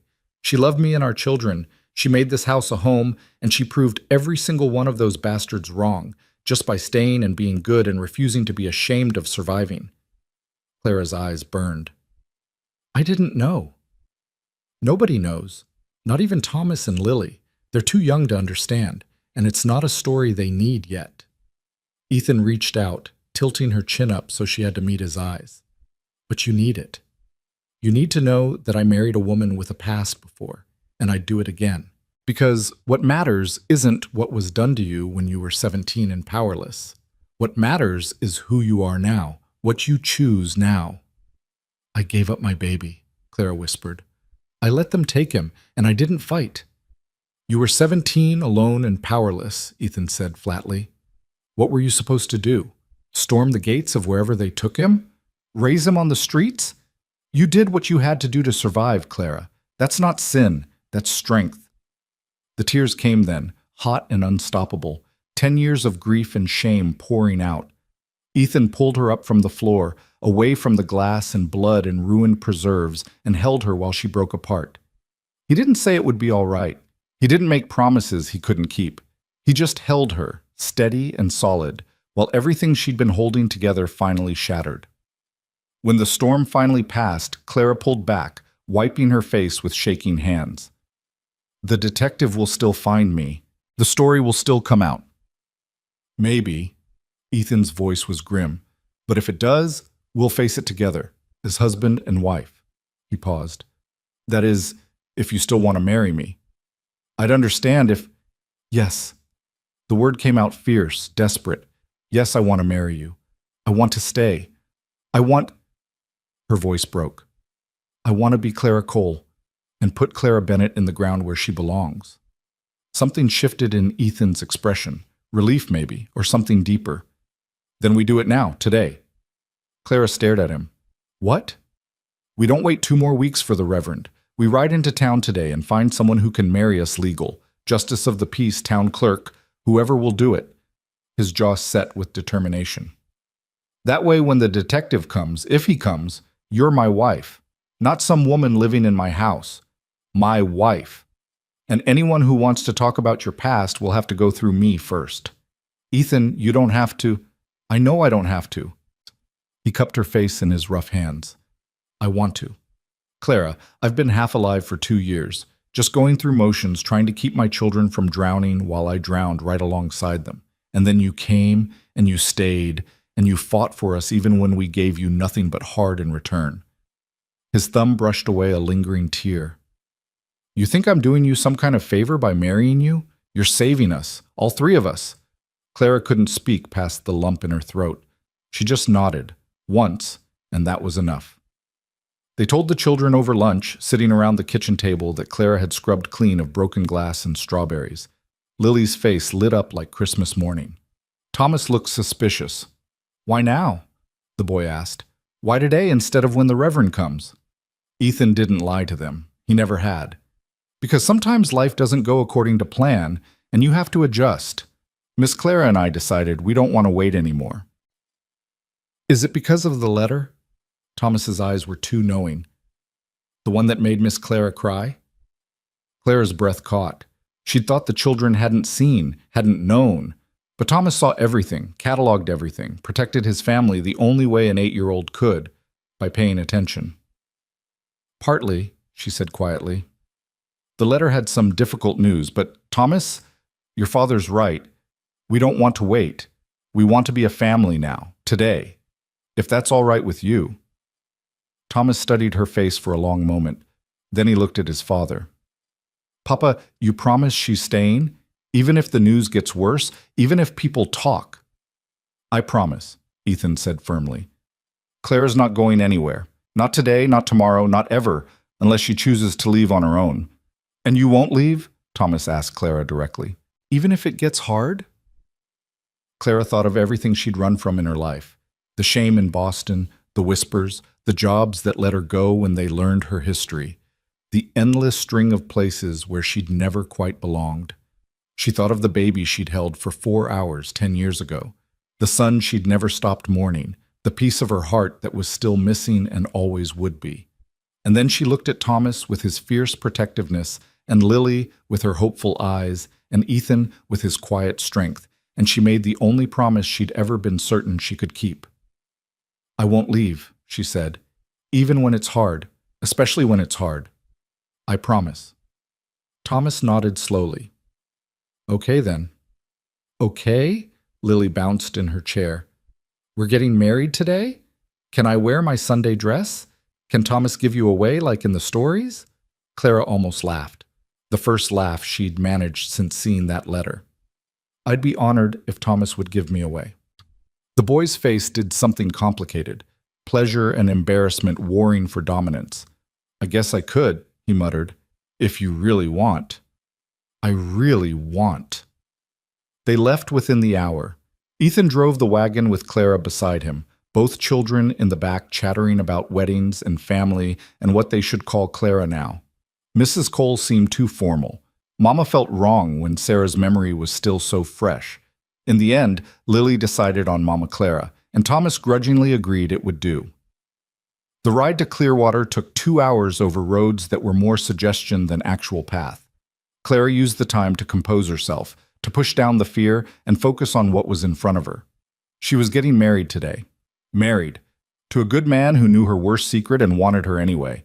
It felt like a dream, or a lie, or both. The town was small, barely more than a main street with buildings clustered around it like chicks around a hen. Ethan pulled up in front of a whitewashed building with a sign that read Justice of the Peace, Samuel Brennan. You sure about this? He asked Clara quietly while Thomas helped Lily down from the wagon. No, Clara said honestly, but I'm sure about you, about them. That's enough. They went inside. Justice Brennan was a portly man with kind eyes and ink-stained fingers who didn't ask questions when Ethan explained what they needed. He pulled out the necessary forms, had them sign where indicated, and called in his wife to serve as witness along with Thomas and Lily. The ceremony itself took less than 5 minutes. No flowers, no music, no guests. Just simple words about commitment and faithfulness. About choosing each other in good times and bad. When Brennan asked if Clara took Ethan to be her lawfully wedded husband, her voice didn't shake. "I do." And when Ethan slipped a plain gold band on her finger, Sarah's ring, Clara realized with a start, the one he'd been saving, she felt the weight of it like an anchor. Holding her down or holding her steady, she wasn't sure which. "I now pronounce you man and wife," Brennan said with satisfaction. "You may kiss your bride, Mr. Cole." Ethan looked at Clara, something uncertain in his eyes. She nodded, just barely, and he leaned in and pressed his lips to hers. Brief, chaste, more promise than passion, but real. Undeniably real. They were married. Clara Bennett was dead. Clara Cole was born. They signed the papers, paid the fee, and walked back out into the afternoon sunlight as a family. Legal, official, bound together by words and signatures, and a gold band that caught the light. "Can we get penny candy?" Lily asked, practical even in the midst of momentous occasions. "Since we're in town?" Ethan laughed, actual laughter, warm and surprised. "Yeah, sweetheart, we can get candy." They spent the next hour making small purchases, candy for the children, coffee and flour for Clara, a new bridle for Ethan. Normal things, ordinary things, the kind of errands any married couple might run on a Thursday afternoon. And slowly, the tight knot of fear in Clara's chest began to loosen. She was married. She wore a ring. She had a family and a home and a name that was hers by law, not charity. Whatever came next, whatever the detective found, whatever whispers followed her, she would face it as Clara Cole. Not alone, not powerless. The fear would come back, she knew. But for now, walking down Clearwater's dusty main street with her new husband and children, she let herself feel something almost like peace. They were loading supplies into the wagon when a voice called out across the street. "Ethan Cole! That really you?" Clara turned to see a woman approaching, middle-aged, well-dressed, with the confident bearing of someone used to being heard. Ethan's expression went carefully neutral. "Mrs. Patterson, didn't expect to see you in town today." "Wednesday's my shopping day, you know that." The woman's eyes swept over Clara with undisguised curiosity. "And who might this be?" "My wife," Ethan said flatly. "Clara, this is Judith Patterson. She owns the general store. Mrs. Patterson, my wife Clara Cole." The woman's eyebrows shot up. "Wife? My goodness, Ethan, you work fast. I heard you'd taken in some woman from back east to help with the children, but I had no idea." She caught herself, smile turning calculating. "Well, congratulations, I suppose, though I must say it does seem rather sudden." "We wanted a quick ceremony," Clara said, keeping her voice level. "No fuss. How practical." Mrs. Patterson's gaze dropped to Clara's plain dress, her work-worn hands, the lack of any wedding finery. "Though I do think the community would have appreciated being invited. We do love a celebration, and poor Sarah was so beloved. It would have been nice to—" "Sarah's been gone 2 years," Ethan interrupted, his voice hard. "And this is my second wife, not a replacement for my first. I'd appreciate it if people remembered that." Mrs. Patterson's smile went brittle. "Of course, I meant no offense. I'm simply saying that people will talk, Ethan. They'll wonder about the haste, about where this woman came from." "Let them wonder." Ethan put his hand on Clara's back, proprietary and protective. "Good day, Mrs. Patterson." He guided Clara toward the wagon, the children scrambling up behind them. As they pulled away, Clara could see Mrs. Patterson already heading toward a knot of women gathered outside the dress shop, no doubt ready to share the scandalous news. "I'm sorry," Ethan said quietly. "Should have known we'd run into someone." "It's all right." Clara surprised herself by meaning it. "We always knew people would talk. At least now they're talking about Mrs. Cole, not some nameless woman of questionable morals." "You're not of questionable morals." "I was. To them, I still am." She looked down at the ring on her finger. "But maybe that matters less now." They rode home in comfortable silence, the children dozing in the back as the sun began its slow descent. Clara watched the landscape roll past and thought about new names and old secrets and the strange mercy of second chances. That night, after the children were in bed and the house had settled into darkness, Clara stood in what had been the guest room and was now, officially, the master bedroom. Ethan had insisted married couples shared a room, he'd said, no matter how the marriage started. It was expected, proper. But he'd also moved a blanket and pillow to the chair by the window. "I'll sleep there," he'd said, "until you're ready for different, however long that takes." Now Clara sat on the edge of the bed in her nightgown, listening to him move around the room in the darkness, giving her privacy while they shared the same space. It was strange and awkward and surprisingly tender, this man trying to give her both marriage and safety, both commitment and space. "Ethan?" Her voice was quiet in the darkness. "Yeah?" "Thank you. For today. For all of it." She heard him settle into the chair, heard the rustle of the blanket. "Nothing to thank me for. We're family now. That's what family does." Family. The words settled over Clara like a blessing and a burden both. She lay down, pulling the quilt up, and stared at the ceiling. Somewhere in Boston, a detective was searching for a girl who no longer existed. Somewhere in this territory, people were already spreading stories about the hasty marriage and the mysterious Eastern woman. Somewhere in Clara's past, a 10-year-old boy was living a life she'd never be part of, growing up without knowing his mother had held him once and loved him forever.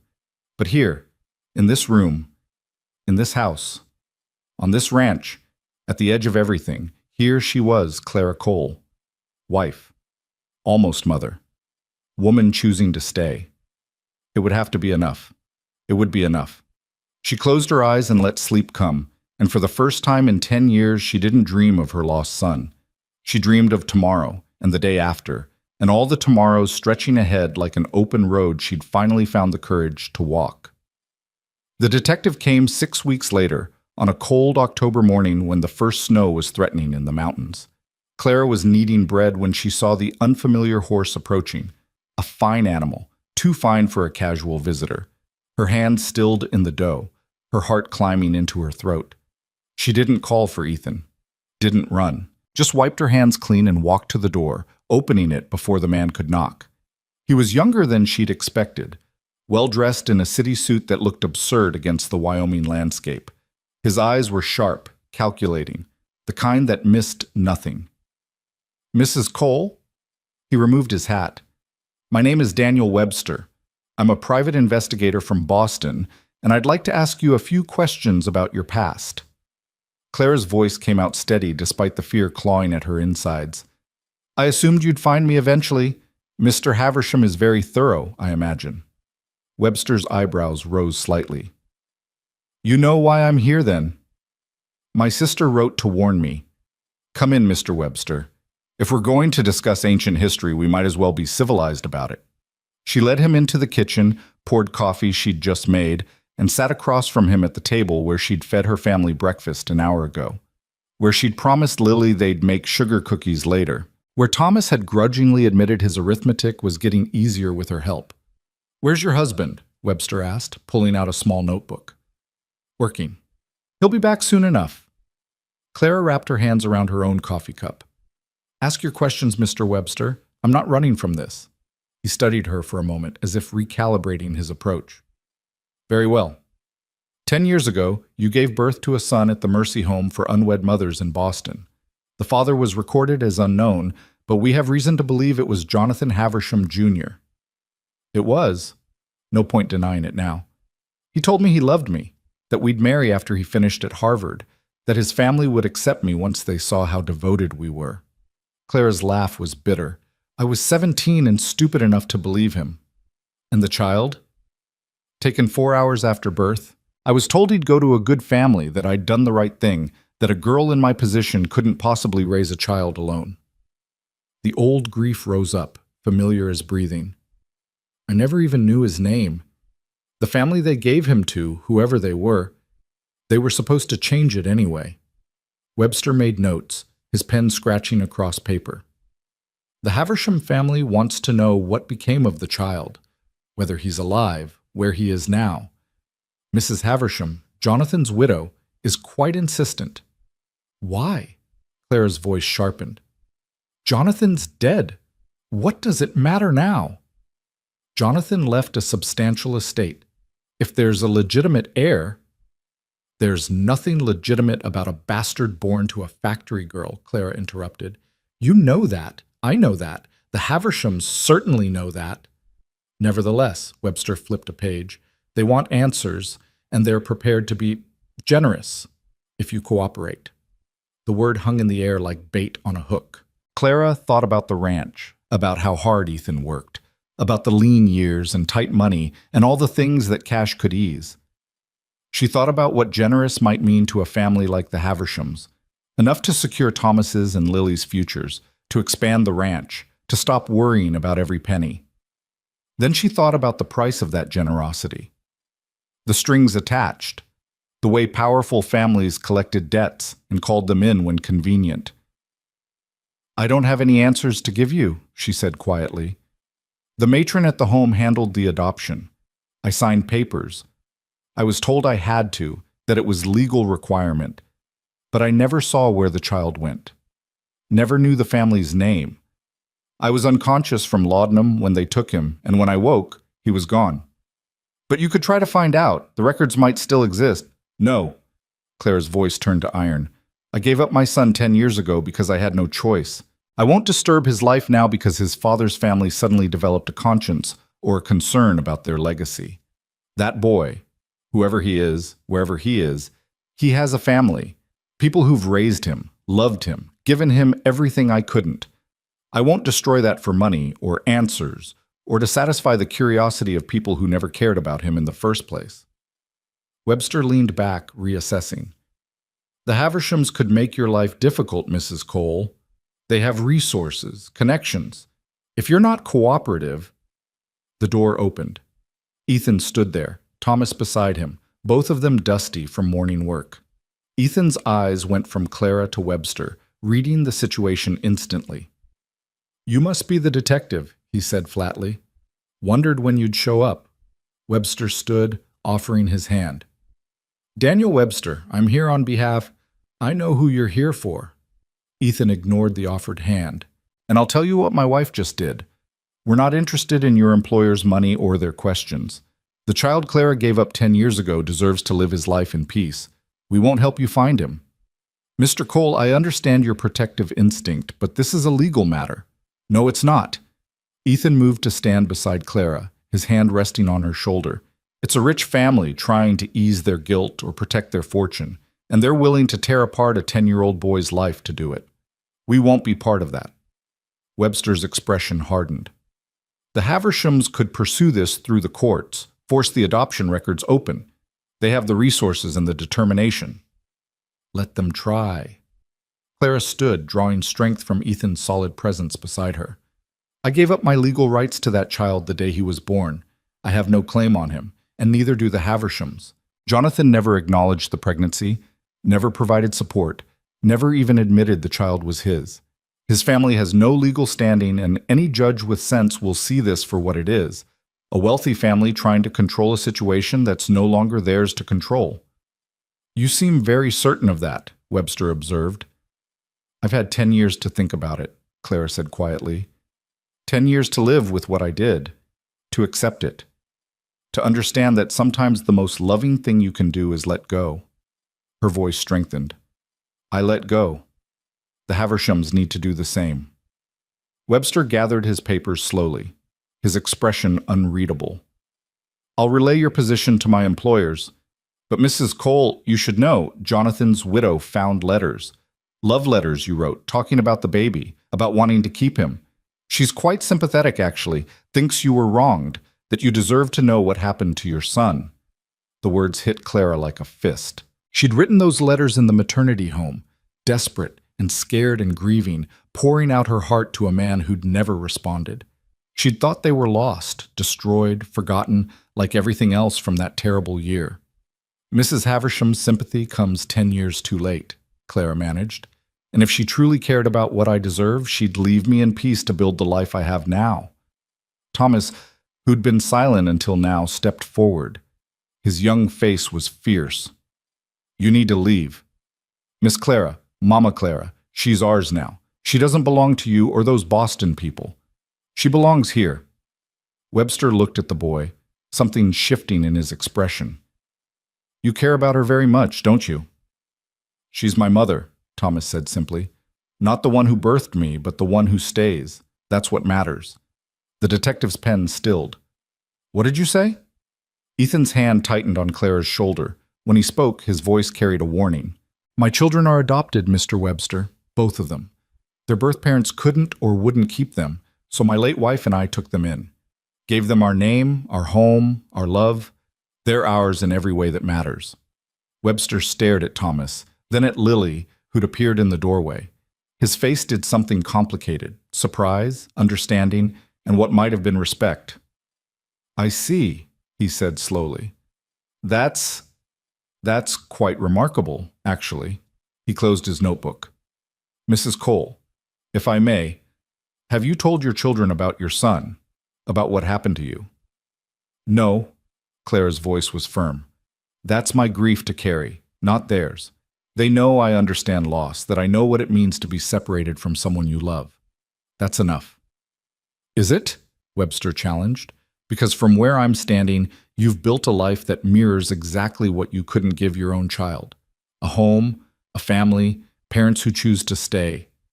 That seems like more than coincidence. The observation cut too close to truths Clara barely admitted to herself. Yes, she'd chosen this. Chosen children who needed a mother, chosen to give them what she couldn't give her son.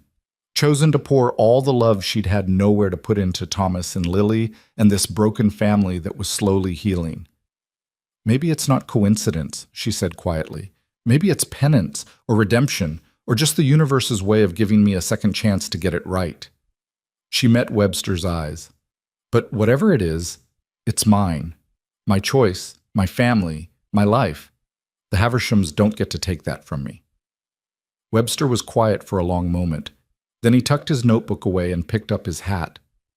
I'll tell them you're not interested in cooperation. I'll also tell them that the woman I found here is nothing like the scared 17-year-old girl from their son's letters, that you've built something good and solid and worth protecting. He paused at the door. For what it's worth, Miss Cole, I think you made the right choice 10 years ago. And I think you're making the right choice now. Wait, Clara's voice stopped him.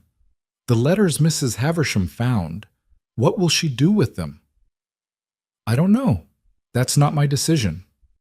Tell her, Clara drew a breath. Tell her I hope she and Jonathan were happy, that I'm glad he had someone who loved him enough to care about an old secret. And tell her that wherever my son is, I hope he's happy too. That's all I want. That's all I've ever wanted. Webster nodded once. Then he was gone, riding away toward Clearwater, and the train that would take him back to Boston, and a world Clara no longer belonged to. The kitchen was silent after he left. Thomas moved to Clara's side, his hand finding hers. Lily came from the doorway and wrapped her arms around Clara's waist, and Ethan stood behind her, solid as the mountains, letting her lean back into his strength. Is he going to come back? Lily asked, her voice small. Is he going to take you away? No, sweetheart. Clara knelt so she was eye level with the little girl. I'm not going anywhere. This is my home. You're my family. That detective, he was looking for someone who doesn't exist anymore. The girl who wrote those letters, the girl who gave up her baby, she's gone. I'm Clara Cole now. I'm your Mama Clara, and nothing's going to change that. Promise? Lily's eyes were wide, frightened. I promise. Clara pulled both children close, feeling their warmth, their trust, the weight of their need, and her commitment. I'm staying, forever and always, even when it's hard, especially when it's hard. Thomas's arms tightened around her. We'd fight for you, he said fiercely. If anyone tried to take you away, we'd fight. I know you would, Clara's voice was thick. But you don't have to. I'm not going anywhere. That night, after the children were finally settled in bed, After extra stories and reassurances and promises that morning would come, and Mama Clara would still be there. Clara and Ethan sat together in the kitchen. The lamp burned low between them, casting long shadows across the walls. "You all right?" Ethan asked. Clara thought about it, really thought. "Yes," she said, surprised to find it true. "I think I am." It was seeing him, saying those things out loud. It was hard, but also freeing somehow. Like I finally got to make a choice instead of having choices made for me. "You chose well." Ethan reached across the table, taking her hand. His thumb traced the gold band on her finger. "You chose us. Chose to stay and fight instead of running. I'm proud of you."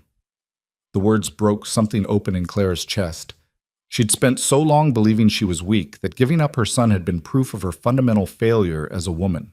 But maybe there was strength in acknowledging what you couldn't change, in choosing to pour love into new vessels instead of mourning the ones you'd lost forever. "Ethan," she said quietly, "Thomas said something today. About being adopted. About how Sarah took in children who needed homes." "She did." Ethan's voice was gentle. "We couldn't have children of our own, something wrong with Sarah's body after the injuries her father caused. But she'd grown up in hell and survived it, and she wanted to give other children a different story.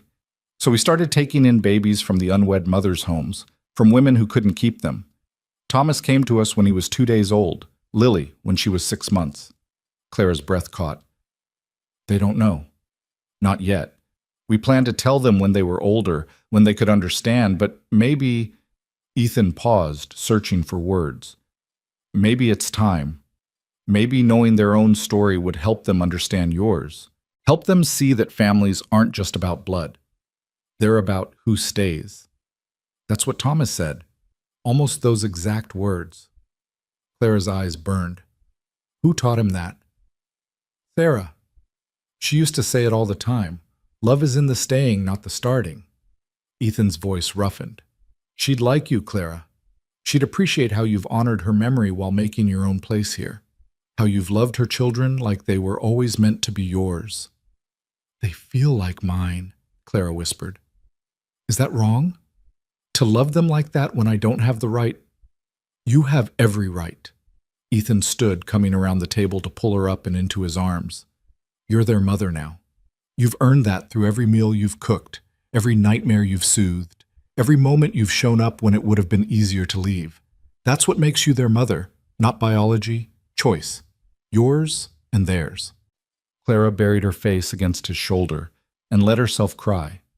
For the son she'd never see again, for the mother she'd become to children who weren't hers by birth, for the impossible grace of second chances and families built from broken pieces. And Ethan held her, this good man who'd chosen her despite everything, and waited until the storm passed. The next morning they sat the children down after breakfast. Thomas and Lily knew something important was happening.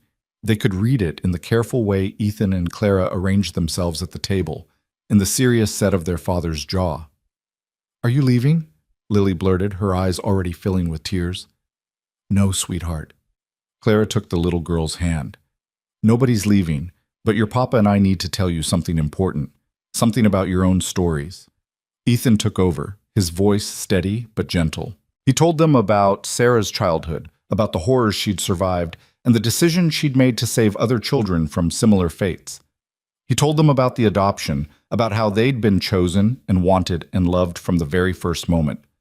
Thomas's face went through a dozen emotions: shock, confusion, hurt, and finally a kind of angry understanding. You lied to us. All this time you lied. We didn't lie, Ethan said firmly.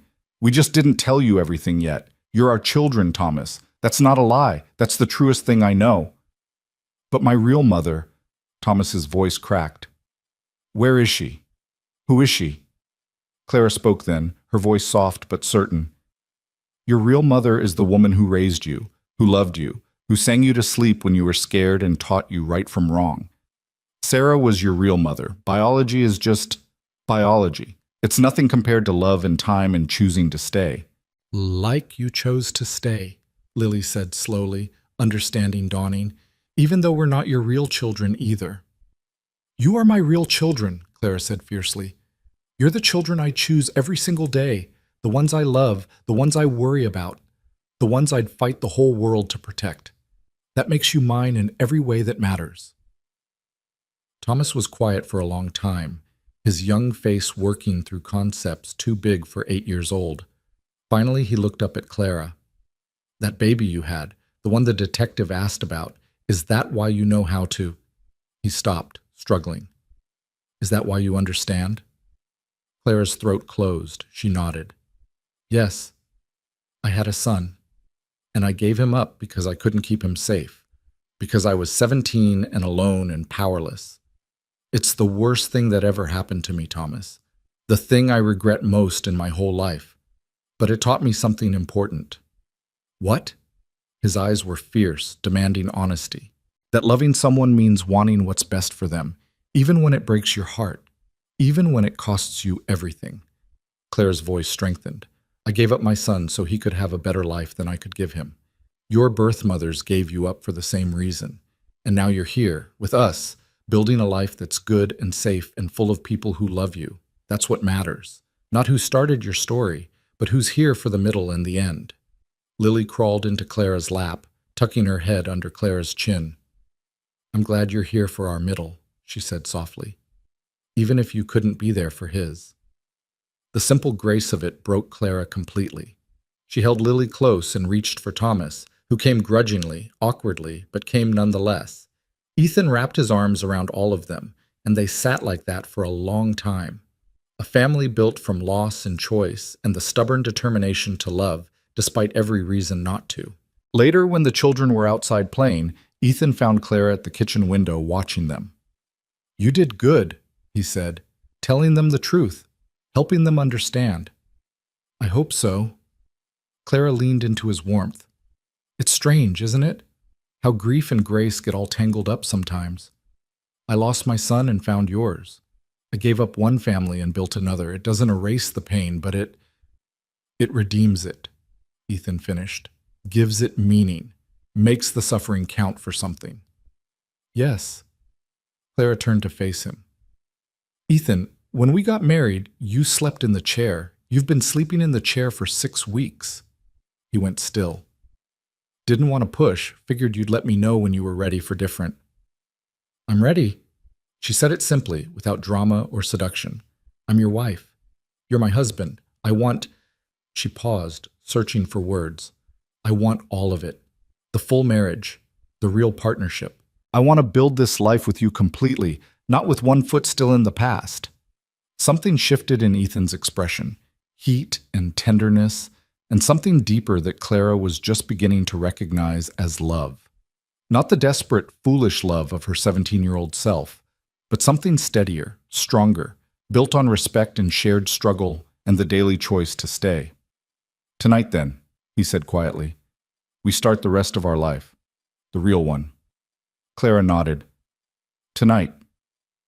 The weeks that followed settled into a rhythm that felt less like surviving and more like living.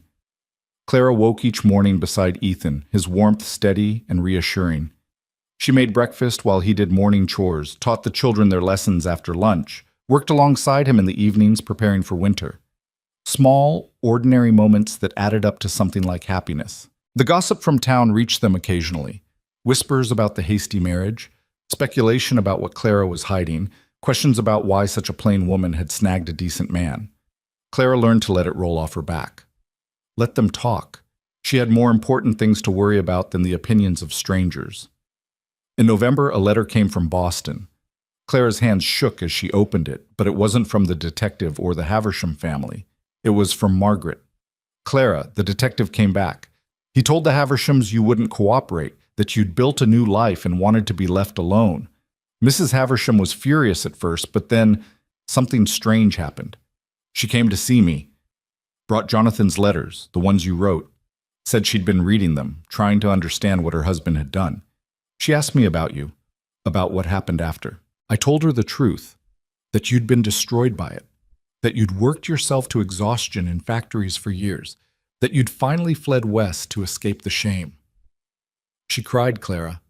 This wealthy, powerful woman sat in my parlor and cried over what her husband did to you. And then she said something I never expected. The boy deserves to grow up in peace, and so does she. She's destroying the letters. All of them. The family won't pursue this further. You're free, Clara. Truly free. She asked me to tell you one more thing. She's sorry. Sorry her husband hurt you. Sorry his family didn't protect you. Sorry the world is so cruel to women and so forgiving to men. She said she hopes you find happiness in Wyoming. I hope so too. Despite everything, despite how angry I've been, you're still my sister, and you deserve happiness. Margaret Clara read the letter twice, 3 times, barely believing it. Free. She was free.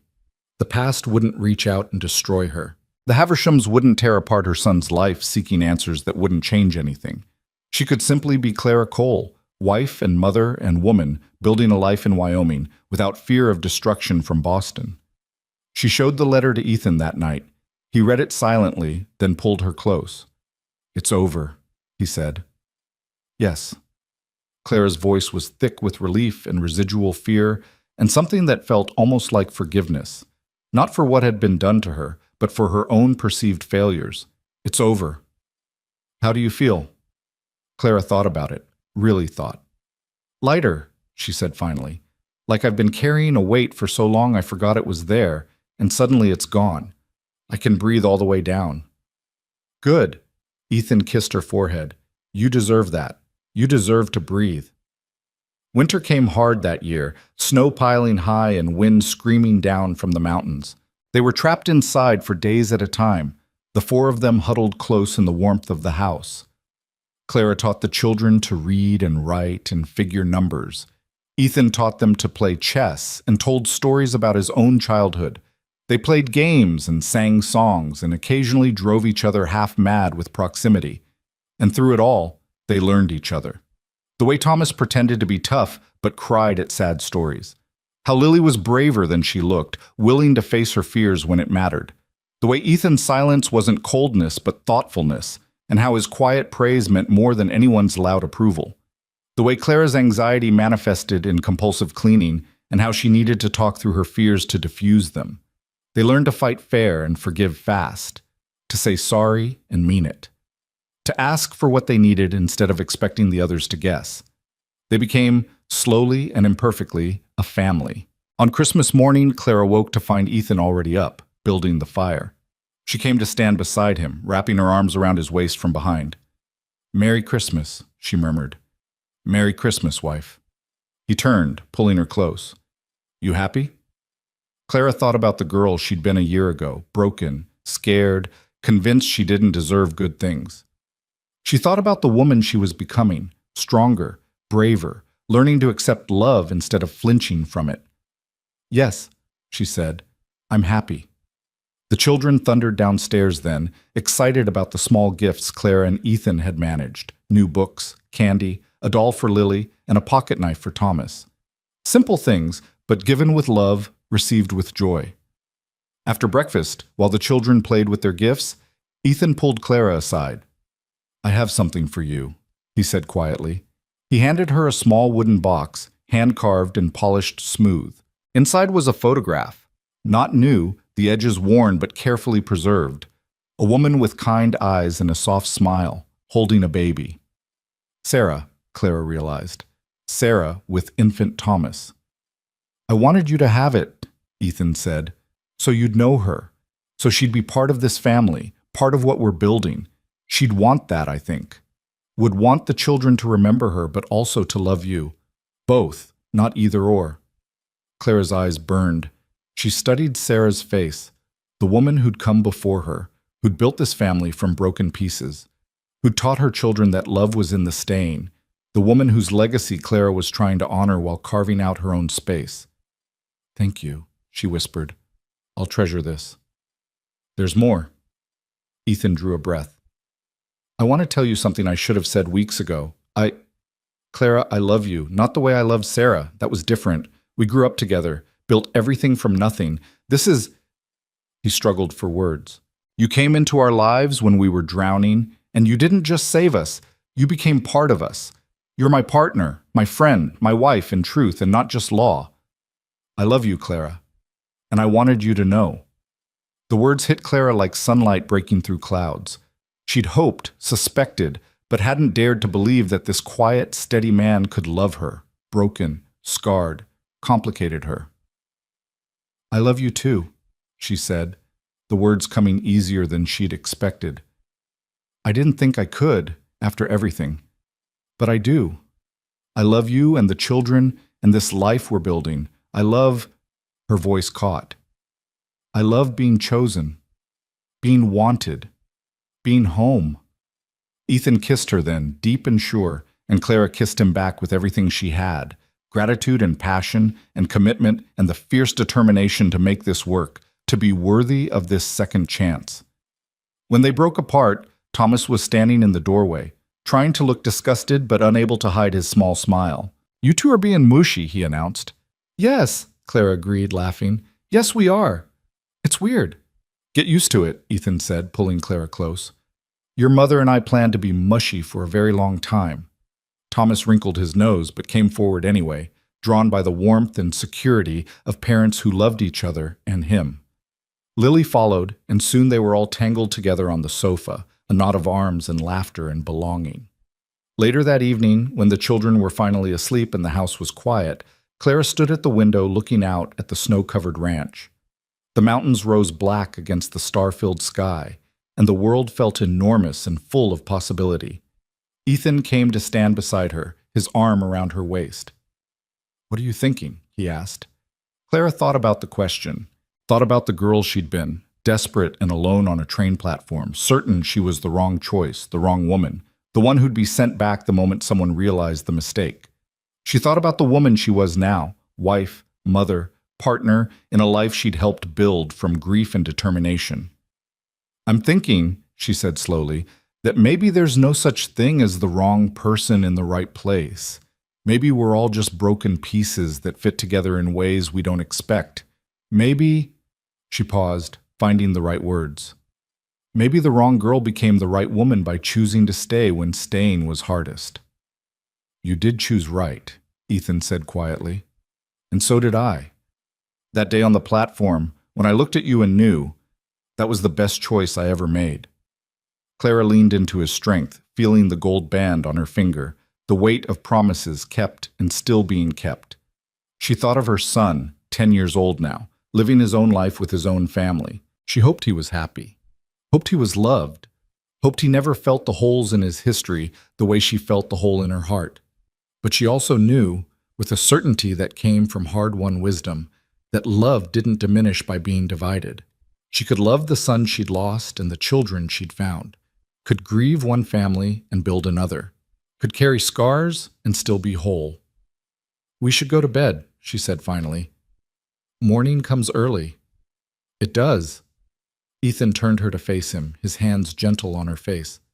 But before we do, thank you, Clara, for coming west, for staying, for loving us even when we made it hard, for being exactly who you are. Thank you for choosing me, Clara whispered back, for seeing past what I couldn't give to what I could, for making me part of something good. They went upstairs together, husband and wife in truth, partners in the great work of building a life. And if Clara paused at the children's rooms to check on them, to see Thomas sprawled in sleep with his new knife on the nightstand, to tuck Lily's quilt more snugly around her small shoulders, well, that was what mothers did. She was a mother, not perfect, not without scars, not unmarked by grief, but present, choosing, staying.